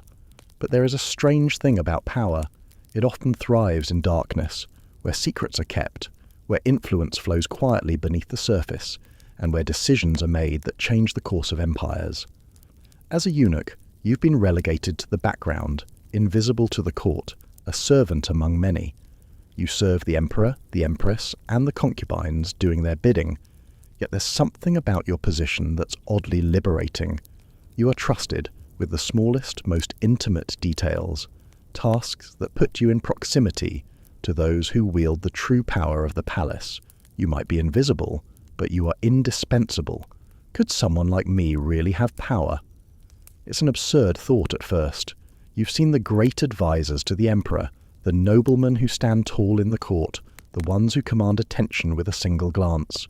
You've seen the political games, the scheming, the manipulations that happen in the grand halls, and you've never imagined that you could be a part of it.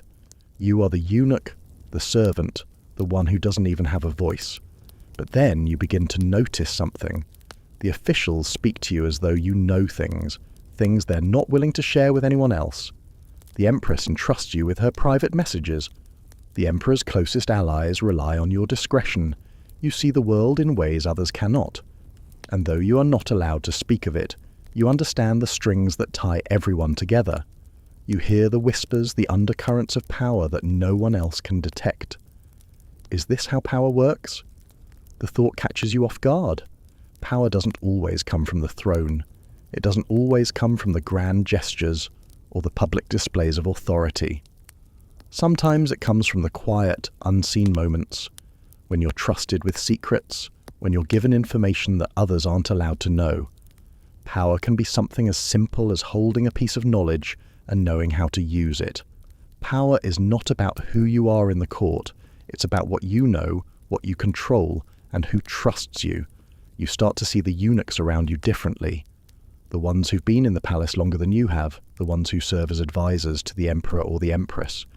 They may not have titles or wealth, but they have something else, something far more valuable. They have influence, and with influence comes power. Could I become like them? At times the idea seems laughable. Who am I to hold power? You ask yourself. A eunuch, a mere servant, who can never truly be part of the world he serves. And yet there's a voice deep inside you that says, maybe you can. You've watched the most powerful eunuchs in the palace move with ease, their quiet authority commanding more respect than any general or nobleman. You've seen them manipulate the currents of power, use their position to influence decisions, and quietly shape the fate of the empire. You wonder if you could do the same.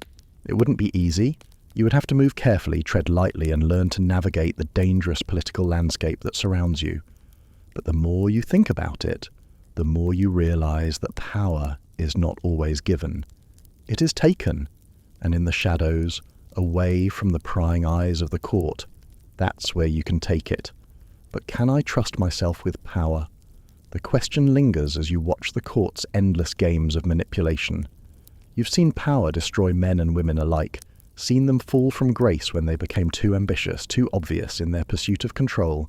It's a dangerous game, one that you may not be ready to play. The stakes are high, and the cost of failure is more than you can imagine. Still, the thought remains with you. Maybe it's time to stop being invisible.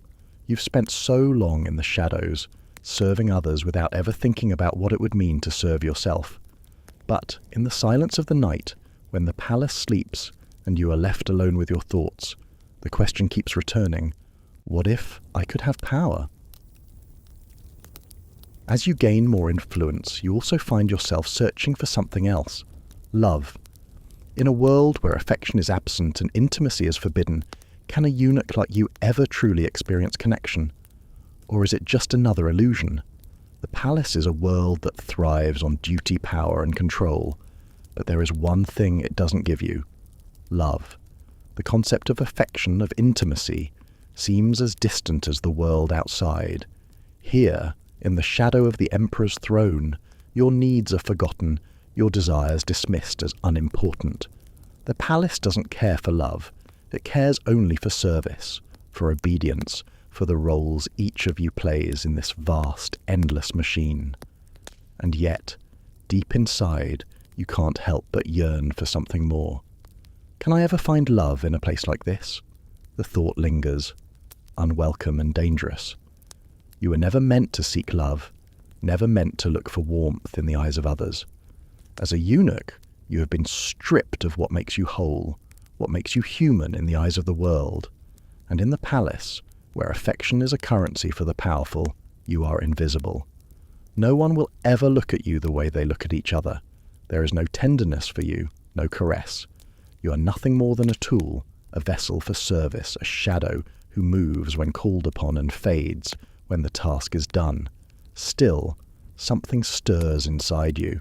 Perhaps it is the quiet loneliness, the absence of connection. You've watched others, how they exchange smiles, how they speak softly to one another, their voices carrying something deeper than words. You've seen the affection between the emperor and his consorts, the shared glances that speak volumes, the secret exchanges that seem to define their world. And you wonder, why can't I have that? But no, you remind yourself, You are a eunuch. You gave that up. That part of your humanity was taken long ago, and now there is only emptiness. No matter how much you long for it, no matter how much you wish to feel the warmth of another, you know it's impossible. Love is for the whole, for the complete, not for someone who has been reduced to half of themselves. Or is it? You begin to notice something that's easy to overlook in the frenzy of palace life. Love, of a sort, exists in other places. It's not in the affection between lovers or the bonds between family, but in the quiet, unspoken acts that fill the silence of the palace. You see it in the friendship shared with your fellow eunuchs, the unspoken bond that ties you all together in a world that demands so much and offers so little in return. There is a loyalty here, a sense of kinship born from shared suffering. You can feel it in the way the older eunuchs glance at you when you need guidance, in the way the younger ones lean on you when they are overwhelmed. It's not the love you dreamed of, the kind that fills the heart with warmth, but it's something, and in this empty world, that something is enough. Is it enough? You find solace in the friendships you have formed, the quiet companionship of those who understand your position because they share it. You laugh together, even if it's only a brief, fleeting moment. You share stories, exchange words of comfort, and offer the smallest gestures of kindness. It's not love in the traditional sense, but it's a connection, one that fills the void, even if only for a while. There's a strange sense of peace in this. You begin to understand that love doesn't always come in the form you expect. It doesn't always come with passion or desire. Sometimes it comes in the form of loyalty, of friendship, of quiet devotion to the people who stand beside you in the darkest moments. The love you seek is not lost. It has simply changed. You even find a strange comfort in the tasks you perform. Each duty, each act of service, is a form of giving, a way to offer something to the world that doesn't ask for anything in return.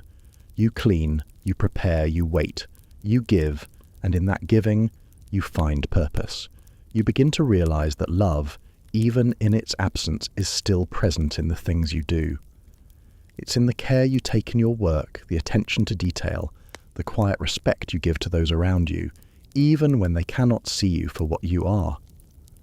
Can I find love in this world, you wonder, as you carry out another task? Maybe not the love I once imagined, but perhaps something just as powerful, perhaps something more enduring.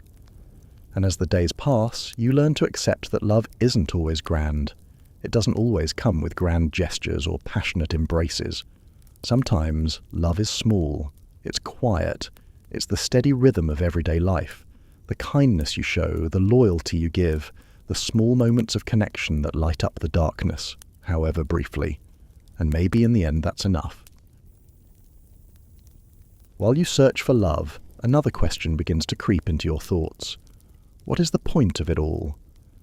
The inevitability of death hangs over you, and you must confront the reality that your time is finite. How do you face the end when it feels like you've given everything and gained nothing? Death has always been there, lurking just beyond the horizon. It's a shadow that follows you through the palace, an ever-present reminder that no matter how powerful the emperor is, no matter how much wealth or influence the palace possesses, all of it means nothing in the end. The finality of death doesn't discriminate. It takes those who are powerful and those who are invisible. It waits for everyone. And yet, in the heart of the palace, it feels distant, almost unreal. You live surrounded by the imperial court, by officials and concubines who have more influence in their little fingers than you could ever dream of. And despite your service, despite the sacrifices you've made, you are just another shadow, another cog in the vast machine of the empire. But still, the question lingers, am I ready for death? You've seen the way others face it, the eunuchs who have served the empire longer than you, the elderly servants who wear their years like a badge of honor. They accept death as inevitable, and yet they continue to serve with a stoic detachment. There's no fear in their eyes, only acceptance, a quiet resignation that death is as much a part of life as the tasks they carry out every day. How long until it's my turn? You've been in the palace long enough to know that death comes quickly here. It's a silent thief, a shadow in the halls that appears when you least expect it. One day you're serving the emperor's meal and the next you're being replaced. Your duties handed off to someone younger, someone more capable, someone more useful. The reality of it is chilling, but it's also strangely comforting. In a way, death is the one thing that doesn't ask anything of you. It doesn't care about your mistakes, your shortcomings, or your regrets. It takes you whether you are ready or not. But as you stare into the quiet, shadowed halls, something nags at you. Have I truly lived? Have you spent so many years following orders, fulfilling duties, sacrificing parts of yourself, that you've forgotten what it means to truly live? Is the life you've led just an endless cycle of servitude, or is there something more? The idea of death isn't terrifying in itself. It's the uncertainty that comes with it. Will your life mean anything when it's over? Will anyone remember the quiet service you've given, the sacrifices you've made in the shadows of the Emperor's throne? Or will you simply fade into the darkness, forgotten, your name never spoken again? And yet, there's a part of you that wonders, am I just going through the motions? The palace demands so much of you, and yet, in all the years of service, there's never been a moment where you've truly questioned your existence. You've never asked yourself whether you are living or merely surviving. Perhaps it's the passage of time that makes you ask these questions now. The days blend together, indistinguishable from one another, like a river flowing towards an unknown destination. You don't remember when you stopped feeling, when you stopped living for yourself. But now, in the quiet moments before sleep, as you lie in your quarters, the weight of those years presses on you. You've learned to survive. But have you learned to live? Is it enough to just exist? You don't have the answer, but the thought lingers. You know you are not prepared for the end. You're not prepared to face death with open arms, with no regrets. But perhaps that's the nature of life in the palace. Each day you live for others, and by the time you turn inward, it's already too late. Can I ever break free of this cycle? But as the night falls and the palace settles into its eternal silence, you realize that death isn't something to fear. It's inevitable, yes, but in its inevitability, there's freedom. You don't need to face it with courage or with fear. You just need to face it as part of the journey. Will I ever be ready? Number, you know you won't, but perhaps that's okay. Perhaps it's enough to simply continue, to carry out your duties, to live the life that's been set before you, because even in the shadows there is meaning, there's power, there's something human in the service you provide, in the connections you form, in the quiet strength that you carry every day.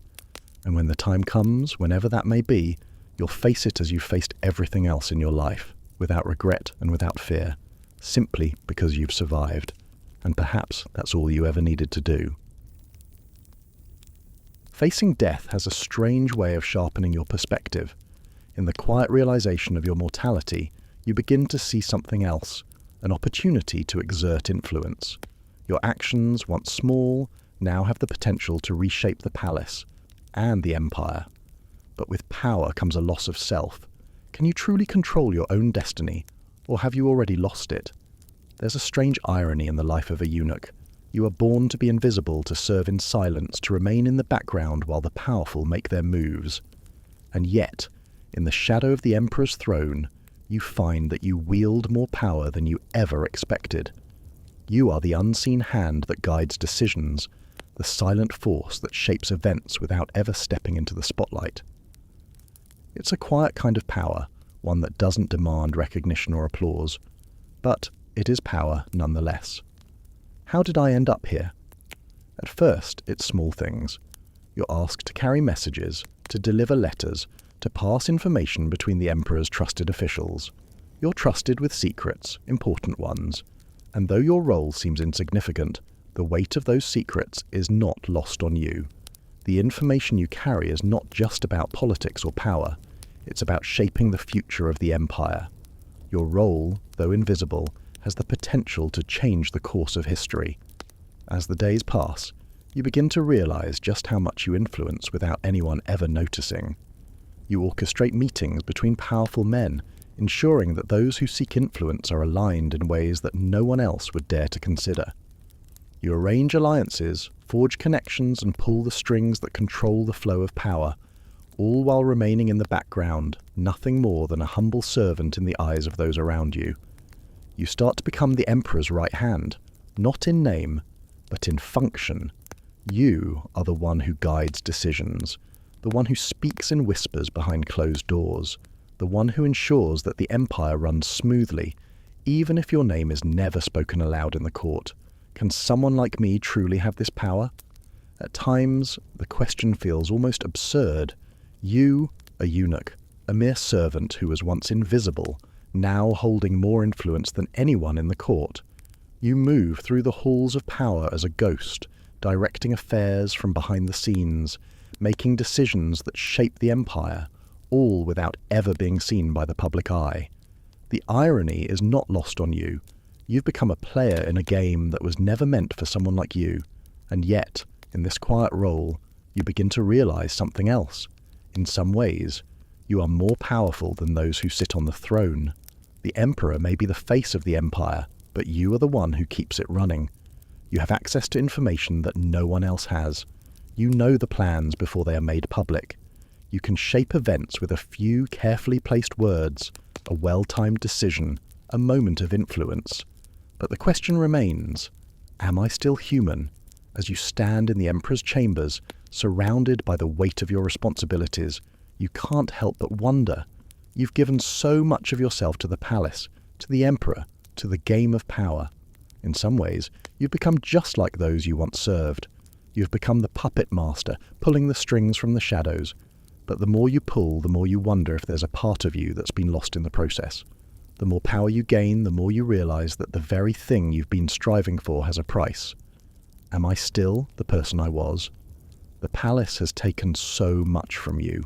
Your body, your name, your future, and now it threatens to take the one thing you still have. Your humanity. You move through the court, directing the fates of men and women, knowing that they never see the true cost of the decisions you make. You are both powerful and powerless, both present and absent, caught between the world of influence and the world of invisibility. You laugh bitterly at the thought. Who knew a eunuch could control the empire without ever having a title? And yet, in this strange role, you find a sense of meaning. You may never be seen as a man, but perhaps you have become something greater. You are the secret that everyone relies on, the force that drives the palace forward, even as you remain invisible. In a world of shifting alliances, of power struggles, and of deception, you have found your place. But as you move through the palace, overseeing the political games, you wonder if it's enough. Is it enough to be powerful in the shadows? Is it enough to shape the empire's destiny without ever being acknowledged? And as you face the quiet moments of reflection, you realize that the more power you hold, the less of yourself remains. Am I still human, or have I become just another tool of the empire? As the power you've gained begins to settle in, you are left with a constant, unsettling uncertainty. The future is unknown, and your position is always in jeopardy. How do you navigate this precarious world where every action could be your last? Life as a eunuch is a delicate balancing act. One misstep, one wrong word, and your entire existence can unravel. The palace, for all its grandeur and power, is built on shifting sands. One moment, you are in favor, your influence growing with every passing day. The next, you are forgotten, discarded, replaced by someone younger, someone more obedient. What happens when the tide turns? You've seen it happen to others. Eunuchs who once held power, who were trusted with secrets and whispered commands, suddenly find themselves at the mercy of the emperor's whims. They're dismissed without ceremony, pushed aside like unwanted furniture. One day, they're essential. The next, they're nothing. It's the harsh truth of palace life. Everything is fleeting and nothing is ever truly stable. Am I next? The thought lingers heavy on your mind. You've climbed the ranks, worked your way into positions of influence, but at any moment, it could all come crashing down. The emperor's favor is as fickle as the wind, and the political landscape shifts with every new whisper in the halls. No matter how much you've achieved, no matter how much you've given, you know that in the blink of an eye your position could be gone. One misstep, one mistake, and you could be out of favour, pushed to the side, left to wither in obscurity. And so, you find yourself caught between two choices. Do I keep going, or do you step back, take the safe route, and remove yourself from the madness of palace politics? The question gnaws at you, day after day, as you walk the cold marble halls. The uncertainty of your future looms over you like a dark cloud, blocking out the sun and leaving you in perpetual twilight. Can I trust the future? You've learned that nothing in the palace is certain, and yet you've managed to survive by trusting in your ability to adapt. Every new day is a risk, a chance to either rise or fall. You've seen others falter, their careers destroyed by miscalculations or the wrong alliances. You've seen the high-ranking officials who once walked confidently through the halls now cower in fear, their power stripped away by those they once trusted. But you are not like them, are you? You've survived this long. You've learned to play the game, to be invisible when you need to be, to step forward when the moment is right. You've learned to navigate the currents of palace politics with precision, knowing when to act and when to wait. Perhaps that's your strength, your way of surviving in a world where everything is so uncertain. You don't need to be in the spotlight. You don't need recognition. You just need to survive. But how much longer can I do this? As you sit in the quiet of your chambers, the weight of the question presses down on you. The uncertainty of your future feels suffocating. You've given so much of yourself to the palace, to the emperor's whims, and yet every day you wonder if it was worth it. Every moment spent serving, every sacrifice made, brings you closer to the realization that there is no end in sight. Your future is as uncertain as the next decree from the emperor's lips, as unpredictable as the next political shift. You think back to the time before the palace, before the duties and the expectations, when you had dreams of your own, when you believed you could carve your own path. But now your path is defined by the emperor, by the palace, by the whims of those around you. You are a servant, nothing more. But maybe that's the way it is. Maybe the uncertainty is the only certainty you can trust.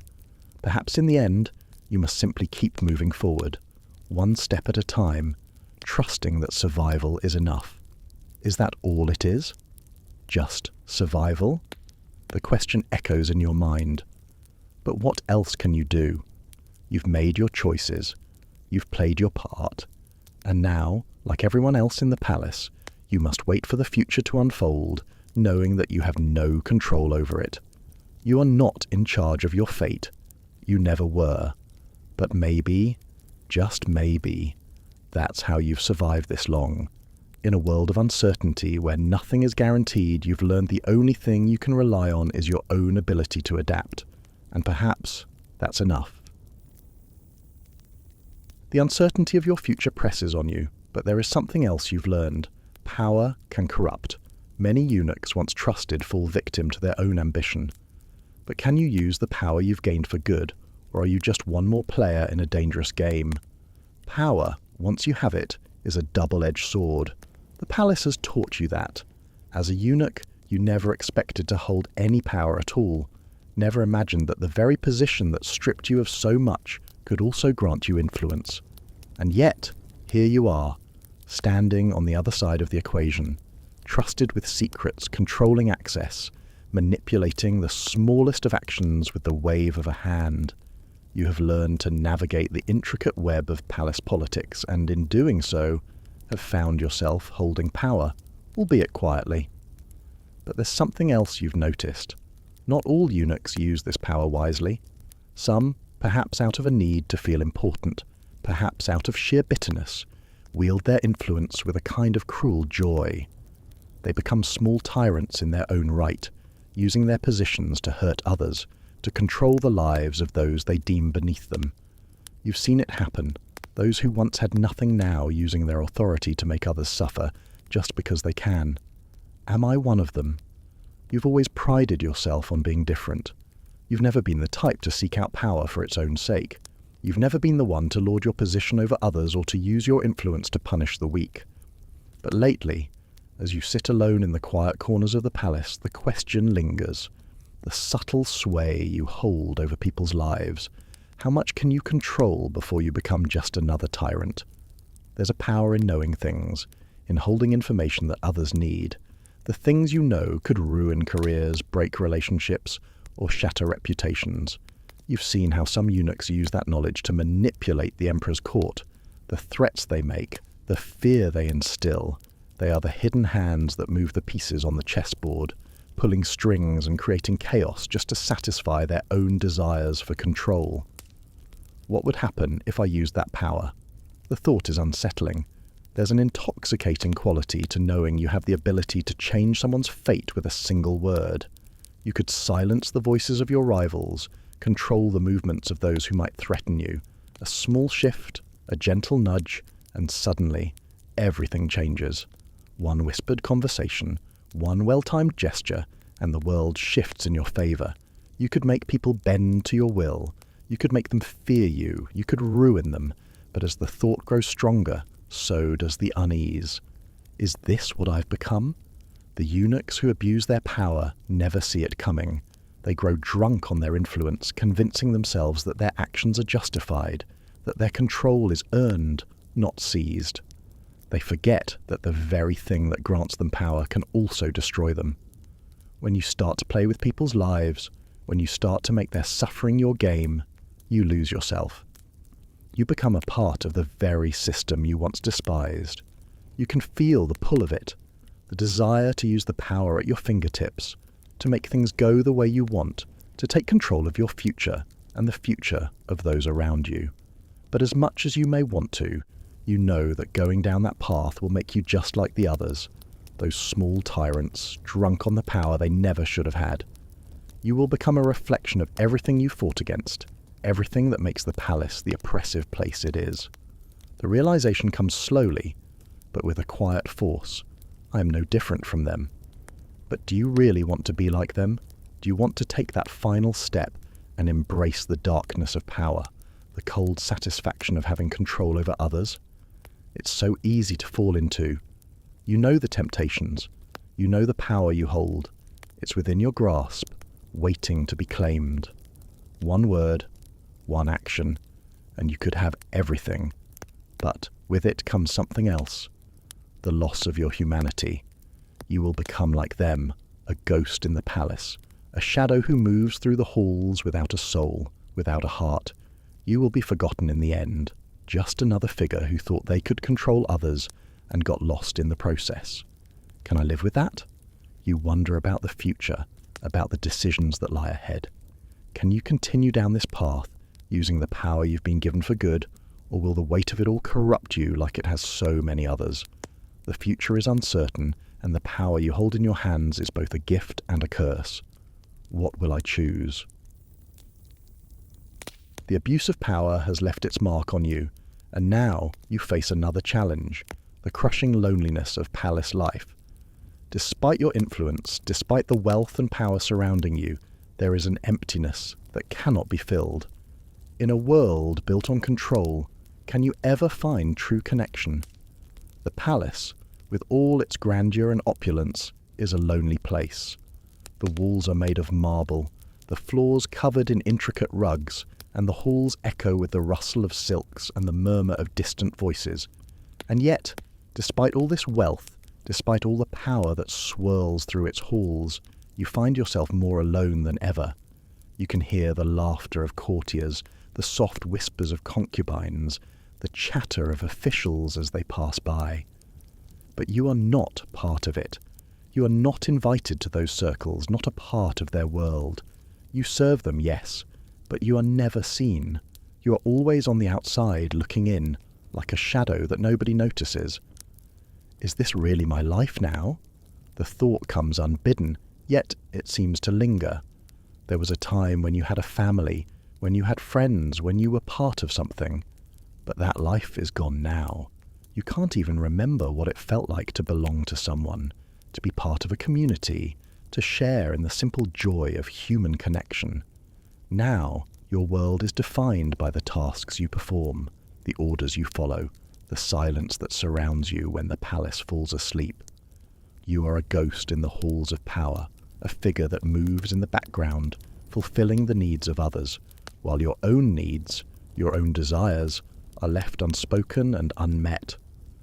What have I become? At times, the loneliness presses on you, suffocating in its intensity. You are surrounded by people, but you are not truly with them. You share the same air, the same space, but you are invisible, a mere servant to be called upon and forgotten. You hear the conversations that swirl around you, but you are never included in them. The world moves on without you, leaving you behind in the stillness. You've heard the stories of eunuchs who, despite their position, managed to carve out a space for themselves in the court, who were respected and even loved. But those stories feel like fantasies now, distant echoes of a life you will never have. The reality of your situation is that you are a tool, a means to an end, but never a part of the grand scheme. The more you think about it, the more you begin to realize the true cost of your existence. The palace demands everything from you, your body, your time, your soul, but gives nothing in return. The emperor may sit on his throne, surrounded by luxury and adoration, but you are the one who works tirelessly behind the scenes, invisible to those who benefit from your service. Is it worth it? You try to find solace in the small things, the fleeting moments of peace when the palace is quiet, the times when you catch glimpses of the outside world through the barred windows of your quarters, the brief exchanges with fellow eunuchs who, like you, know what it means to serve in silence. But these moments are rare, fleeting, and they never fill the emptiness inside you. And in those rare moments of stillness, when the weight of it all presses on you, you ask yourself again, is this really all there is? You are a eunuch. You have no family, no connections, no future beyond the palace. The life you once imagined for yourself, the life of freedom, of connection, is nothing but a distant memory. In this cold, vast palace, you are nothing more than a shadow, an invisible figure moving through the halls, carrying out the will of others while your own desires fade into the background. Am I destined to live like this? The question hangs in the air, unanswered, as you continue with your work. The palace demands your obedience, your loyalty, your silence. But in return, it gives you nothing. You are a cog in the machine, and when your usefulness has passed, you will be discarded just like the others. The loneliness, the isolation, the endless silence, it will all remain, an ever-present companion in the life you've built for yourself. But even in the depths of this despair, there is a part of you that refuses to let go of the hope that someday, somehow, things might change. That someday you might find a place for yourself in the world outside these walls. That someday you might find someone who sees you for more than the invisible servant you've become. Until then, you continue, moving through the palace, doing your duty and hoping for something more. But is hope enough? Loneliness settles deeper within you, but you soon realize that the palace is built on more than just power. It's built on intrigue and betrayal. You begin to question everything around you, realizing that nothing in this world is ever what it seems. Who can you trust when everyone is playing their own game? In the heart of the palace, trust is a rare commodity, and betrayal is an everyday reality. The walls of this magnificent structure are not just made of stone and marble. They are built on a foundation of secrets, lies, and schemes. Every smile hides a dagger, and every word spoken is weighed carefully, its true meaning known only to the one who utters it. Here, in the shadows of the Emperor's court, you learn quickly that nothing is ever as it seems. The palace is a theatre of intrigue, and you are both an observer and a player. You have learned to navigate the web of lies and deceit with the same ease you perform your duties. In the quiet moments, when the palace falls into its usual silence, you catch yourself wondering, who will betray me today? The question comes as naturally as breathing now, in a place where every action is scrutinized, where every favor is exchanged for another. Trust is the currency of the powerful, and you have none of it. Your alliances are fragile, as fleeting as the Emperor's whims. One moment you are in favor, the next you are a pawn to be sacrificed for someone else's gain. Who will I trust? It's a question you don't ask anymore. The answer is always the same: no one. Trust is an illusion here. Everyone is playing a game. Everyone is trying to outwit everyone else. The courtiers, the officials, the concubines, they all have something to gain, and they'll use whatever means necessary to get it. If that means betraying a friend, a colleague, or even an ally, so be it. You've watched it happen too many times. The subtle glances exchanged behind closed doors, the quiet whispers in the corners of the palace.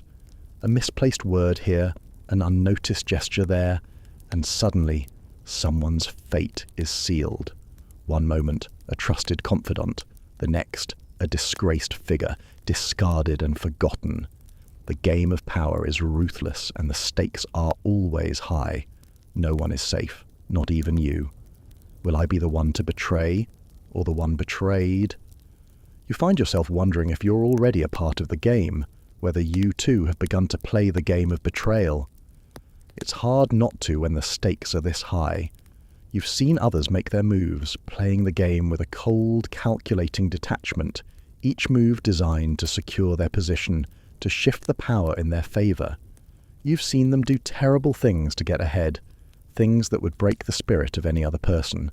But in the palace, it's just business, a part of the game. And yet, despite it all, there's a part of you that wonders if it's all worth it. Is this the life I want?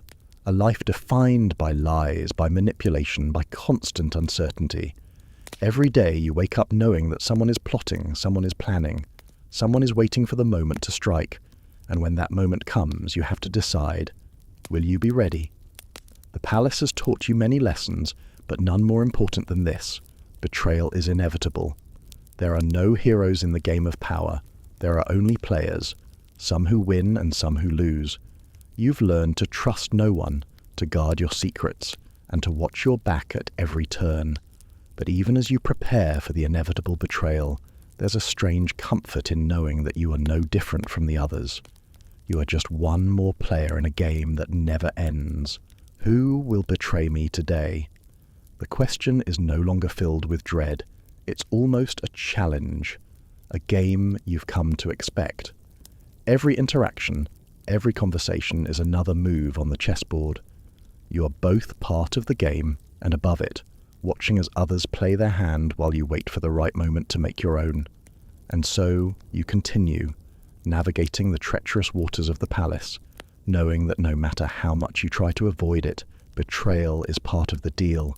You can fight it, resist it, but in the end, you know it will find you, just as it has found everyone else. Will I survive? Only time will tell, but for now, you keep moving forward, ever watchful, ever ready for the next twist in the game. As the game of power continues, you begin to feel the weight of age and time.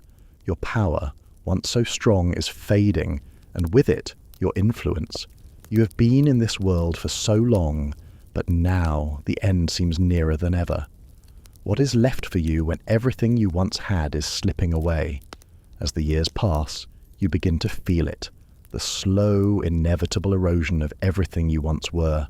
The palace that once held you at the center of its machinations now seems a distant place, as if you've grown invisible to it. Once, your every movement was watched, your every word carefully considered. You were a key figure in the emperor's court, a trusted advisor, a hand that helped shape the empire's fate.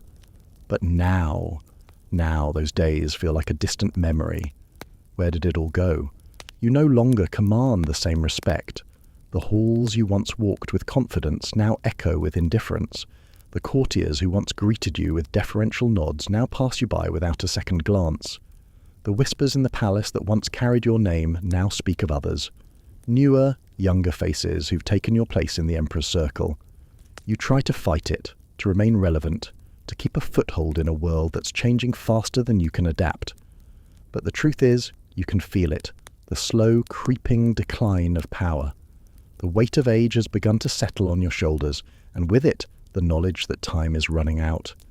No one remembers the battles you fought, the risks you took, or the sacrifices you made. You are simply a shadow now, a forgotten figure who once held influence but no longer does. What's left for me? The question hangs in the air, unanswered. What is there for someone like you when the world moves on, when the very palace you helped build begins to forget you? You were once a key player in the game of power, a man of influence who could move the pieces as he saw fit. But now, you are just another figure in the background, fading into the shadows. Your voice, once so important, now echoes in an empty room. You've seen it happen to others, the rise and fall of those who once commanded the emperor's ear, who once held the court's favour. They too have faded away, forgotten by the very people who once relied on them. Some were pushed out by rivals, others simply faded into obscurity, their power stripped away by the relentless tide of time. Am I next? The thought is both terrifying and inevitable. You know that nothing lasts forever, least of all power. It's a fleeting thing, a fragile illusion that can be shattered by the slightest shift in the emperor's favour or the whisper of a rival. But it doesn't make it any easier to accept. The world that once seemed so full of possibility now feels like a cage, a place where you have outlived your usefulness and are left to watch as the empire moves on without you. And so, you find yourself asking, what is the point? What is the point of having power if it's so easily taken from you? What is the point of all the sacrifices, all the struggles, if in the end you are forgotten, left to fade into the background like all the others who came before you? There is a bitter irony to it all. You worked so hard to climb the ladder, to achieve the things that you thought would bring you meaning, to become someone who had a say in the world around you. And now, in the twilight of your life, you realize that power is nothing more than an illusion. You're only as powerful as the next person who can step in and take your place. What is left for me then? The answer comes slowly, quietly, as you sit in the solitude of your chambers, reflecting on the years that have passed. There's no grand revelation, no sudden moment of clarity. There's only the cold truth that you have given everything to the empire, and now there's nothing left for you but the silence. The power, once so intoxicating, has faded. The friends once so close are now distant memories. The work that once gave you purpose now feels like a distant echo, fading away into the past. Perhaps it's time to fade with it. You laugh softly at the thought, a bitter, hollow sound. Maybe you've spent so long fighting for power, for recognition, for a place in the world, that you've forgotten what it means to simply exist. Perhaps, in the end, the best thing you can do is let go. Let go of the power, let go of the game, let go of the need to be seen. And in that moment of quiet surrender, you realize that maybe, just maybe, you have nothing left to prove. You are no longer the player in the game, but simply the witness to it. And though you may never regain the influence you once had, there's a strange peace in that. You've given everything, and now it's time to fade into the shadows. The decline of power is inevitable, and with it comes the realization that your role in the empire is coming to an end. But even as your strength wanes, you reflect on the life you've lived. What have you learned? Is there any meaning left in a life spent in service? Or is it all just a fleeting dream? The years have slipped away like water through your fingers. The once vibrant world of the palace now seems distant, blurred by the fog of time. You stand at the edge, looking back at everything you've done, everything you've sacrificed.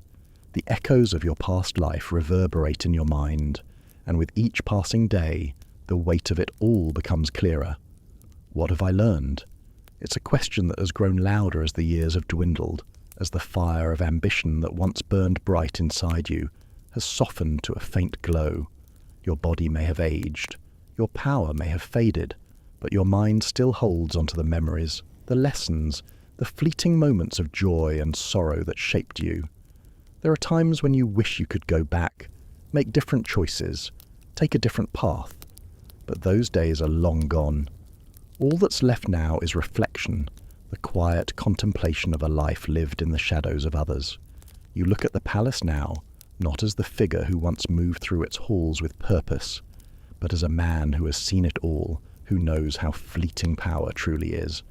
The emperor is still there, surrounded by courtiers and servants, but it no longer matters. The power has shifted, the world has moved on, and you, like so many before you, are just a footnote in the history of the empire. What does it all mean? It would be easy to say that your life was wasted, that the sacrifices you made were for nothing. It would be easy to believe that the palace, the emperor, the games of power and betrayal were nothing more than a fleeting distraction from a life that could have been something more. But that's not the truth, is it? You were never meant to be the hero. You were never meant to stand in the spotlight or wear the crown. Your role was always in the shadows, a quiet servant, a figure in the background whose actions shaped the empire without ever being seen. You may have never been acknowledged, but you were essential. The palace, for all its grandiosity, would not have functioned without those like you, silent, invisible, always present. Is that enough? The question lingers, and in the silence of your quarters, the answer finally comes. Yes, it's enough. You may never have been celebrated, may never have received the accolades you thought you deserved, but your life was part of something larger. Your service, your sacrifices, were part of the history of the empire, a history that too often forgets those who worked behind the scenes. You are a reflection of that forgotten history. The empire is built on the backs of those like you, silent figures whose names are never spoken, whose contributions are never acknowledged. And yet without you, the empire would not have survived. Your life is a mirror of that larger, often overlooked history, the stories of those who served, who lived and died in the shadows, whose names faded into the past, but whose actions shaped the world nonetheless. I may have been forgotten, but I mattered. There's a quiet comfort in that thought, a peace that settles over you like a gentle embrace. You realize that perhaps the greatest lesson you've learned is this: life is not about fame, not about power, not about being remembered. It's about the role you play in the world, no matter how small it may seem. It's about the contributions you make, the lives you touch, even if they never know your name. Your life may have been spent in the shadows, but it was not a life without meaning. It was a life that shaped history, even if history never remembered it. And perhaps that's enough. In the quiet moments of reflection, you face the final truth. Your time in the palace is ending. Your life will soon be nothing but a memory, fading into the past, like so many others. But what is left when you are forgotten? Is there peace in the silence of your departure? The end comes quietly, like the fading echo of a footstep in a vast, empty hall. A eunuch's life, like most lives, ends not with the fanfare of a grand departure, but with the quiet stillness that comes with fading into obscurity. There are no grand celebrations, no mournful laments. The palace doesn't pause for you. It doesn't remember. It simply continues, as it always has, indifferent to the ones who served it. And so, your time here winds down, unnoticed by the empire, forgotten by the world you helped build. The days blend together in an endless march toward an inevitable end. You've lived a life of service, a life of sacrifice, but now, as the years grow shorter, you realize that your departure, when it comes, will be like so many others. Silent, without ceremony, without fanfare. Is this all I am? You think about the life you've led, about the years spent moving through the palace's vast corridors, fulfilling the orders of those in power. You wonder if anyone will remember your name, if anyone will care that you are gone, but you already know the answer. The palace moves on without a second thought. The emperor's court continues its political games, and the lives of those who served fade into the past, like dust in the wind. There is no grand legacy for you. There are no monuments to your service, no statues that will stand in your honor. No one will write songs about your contributions. And perhaps that's fitting, isn't it? After all, you were never meant to be remembered. You were always a part of the machinery, a cog in the wheel of the empire, indispensable in your moment, but easily replaced when your time is up. But is that enough? The question comes, a quiet whisper that you cannot ignore. You wonder if you've missed something, if, in your pursuit of duty, you've overlooked the more fleeting joys of life. You've sacrificed so much, given so much of yourself to the palace, and now you find yourself asking, what was it all for? And yet, in the stillness of your thoughts, you realize that the answer isn't as important as you once thought. Perhaps it doesn't matter whether you were remembered, whether your contributions were celebrated. What matters now is that you lived, you served, you struggled, you fought for your place in the world, even if that place was always in the shadows. The silence around you feels heavy, but there's a strange sense of peace in it. The world, the palace, the emperor. They all go on, but you no longer need to play their game. The weight of duty, of expectations has lifted, and all that remains is the quiet certainty of your final departure. Is there peace in this quiet end? You wonder as you sit in the stillness of your room, watching the fading light outside. It's a peaceful kind of surrender, a release from the struggles that once seemed so important. The world will go on without you. The power struggles, the intrigue, the betrayals, all of it will continue, just as it always has. But for you, the journey is over. And in that realization, you find a strange kind of peace.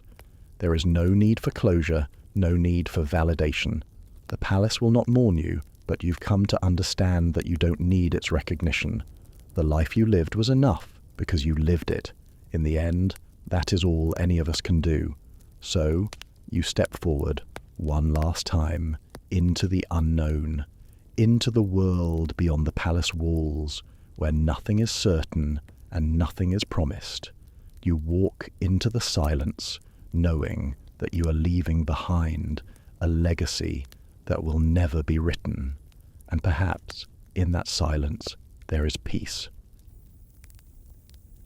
The end of your story is near, and though no one will remember your name, your life was not without meaning.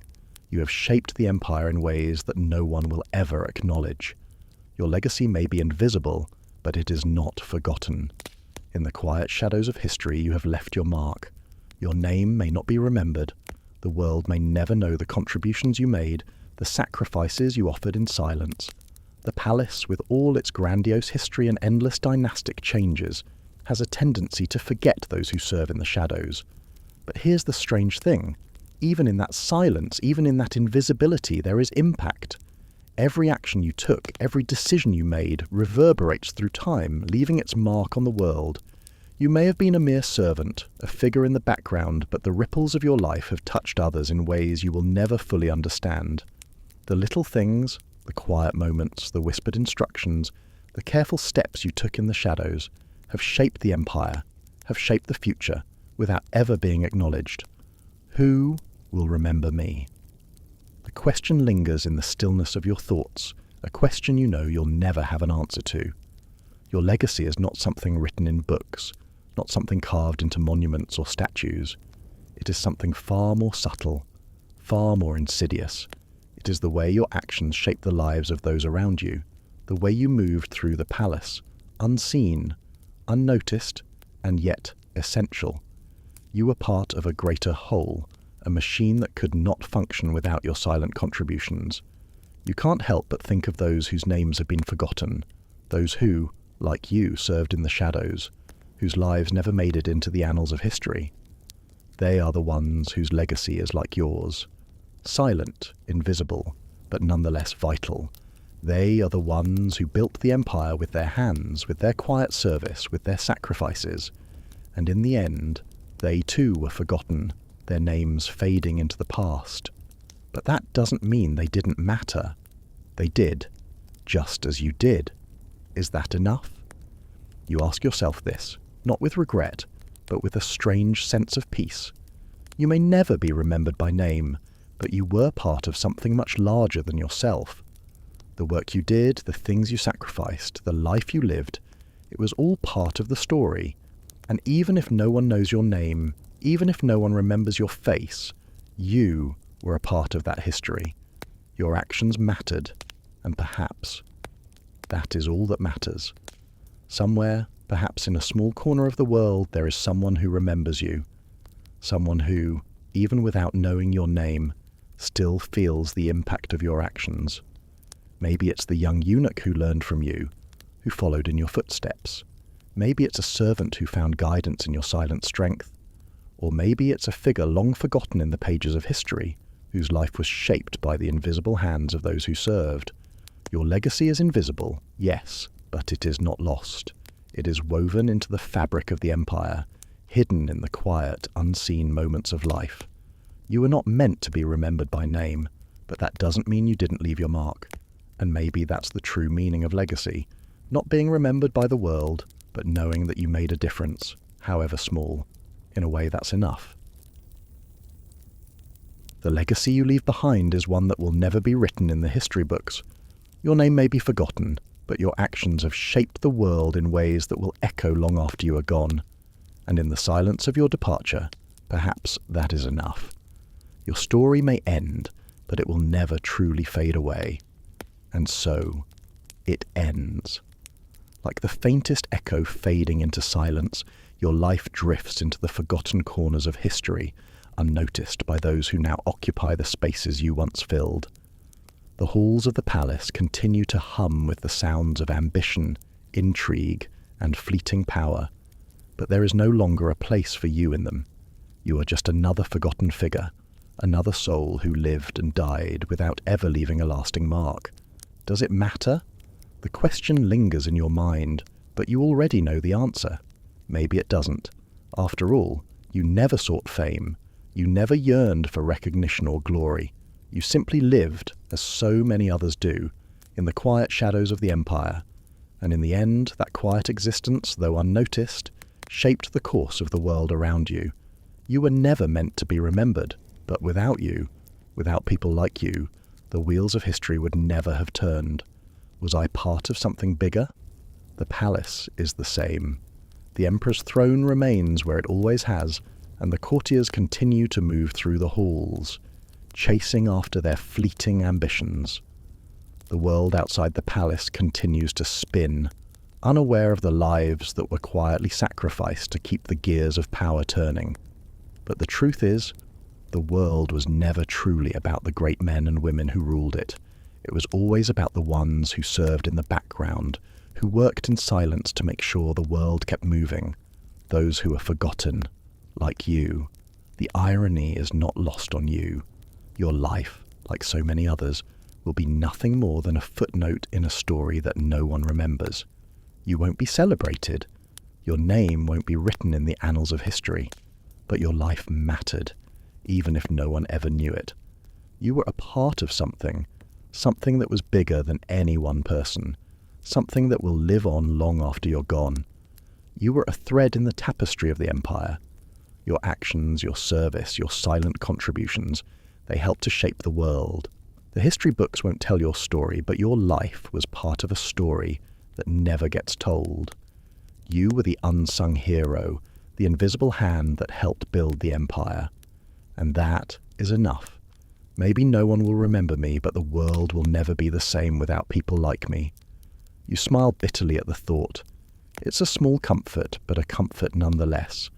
As you fade into the past, into the walls of the palace that will soon forget your presence, you realize that the greatest legacy is not the one that is remembered by the world. It is the one that quietly shapes everything that comes after it. Your life may not be remembered, but it was part of something much larger. It was part of the fabric of history.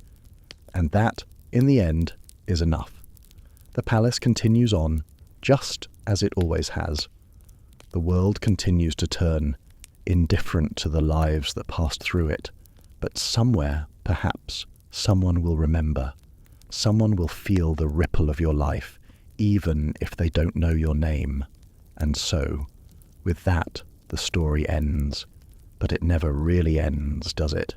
Because in the silence of the walls, in the quiet corners of forgotten history, there are always the whispers of those who came before, and in those whispers, perhaps, there is a trace of you, lingering, unseen, but still shaping the world.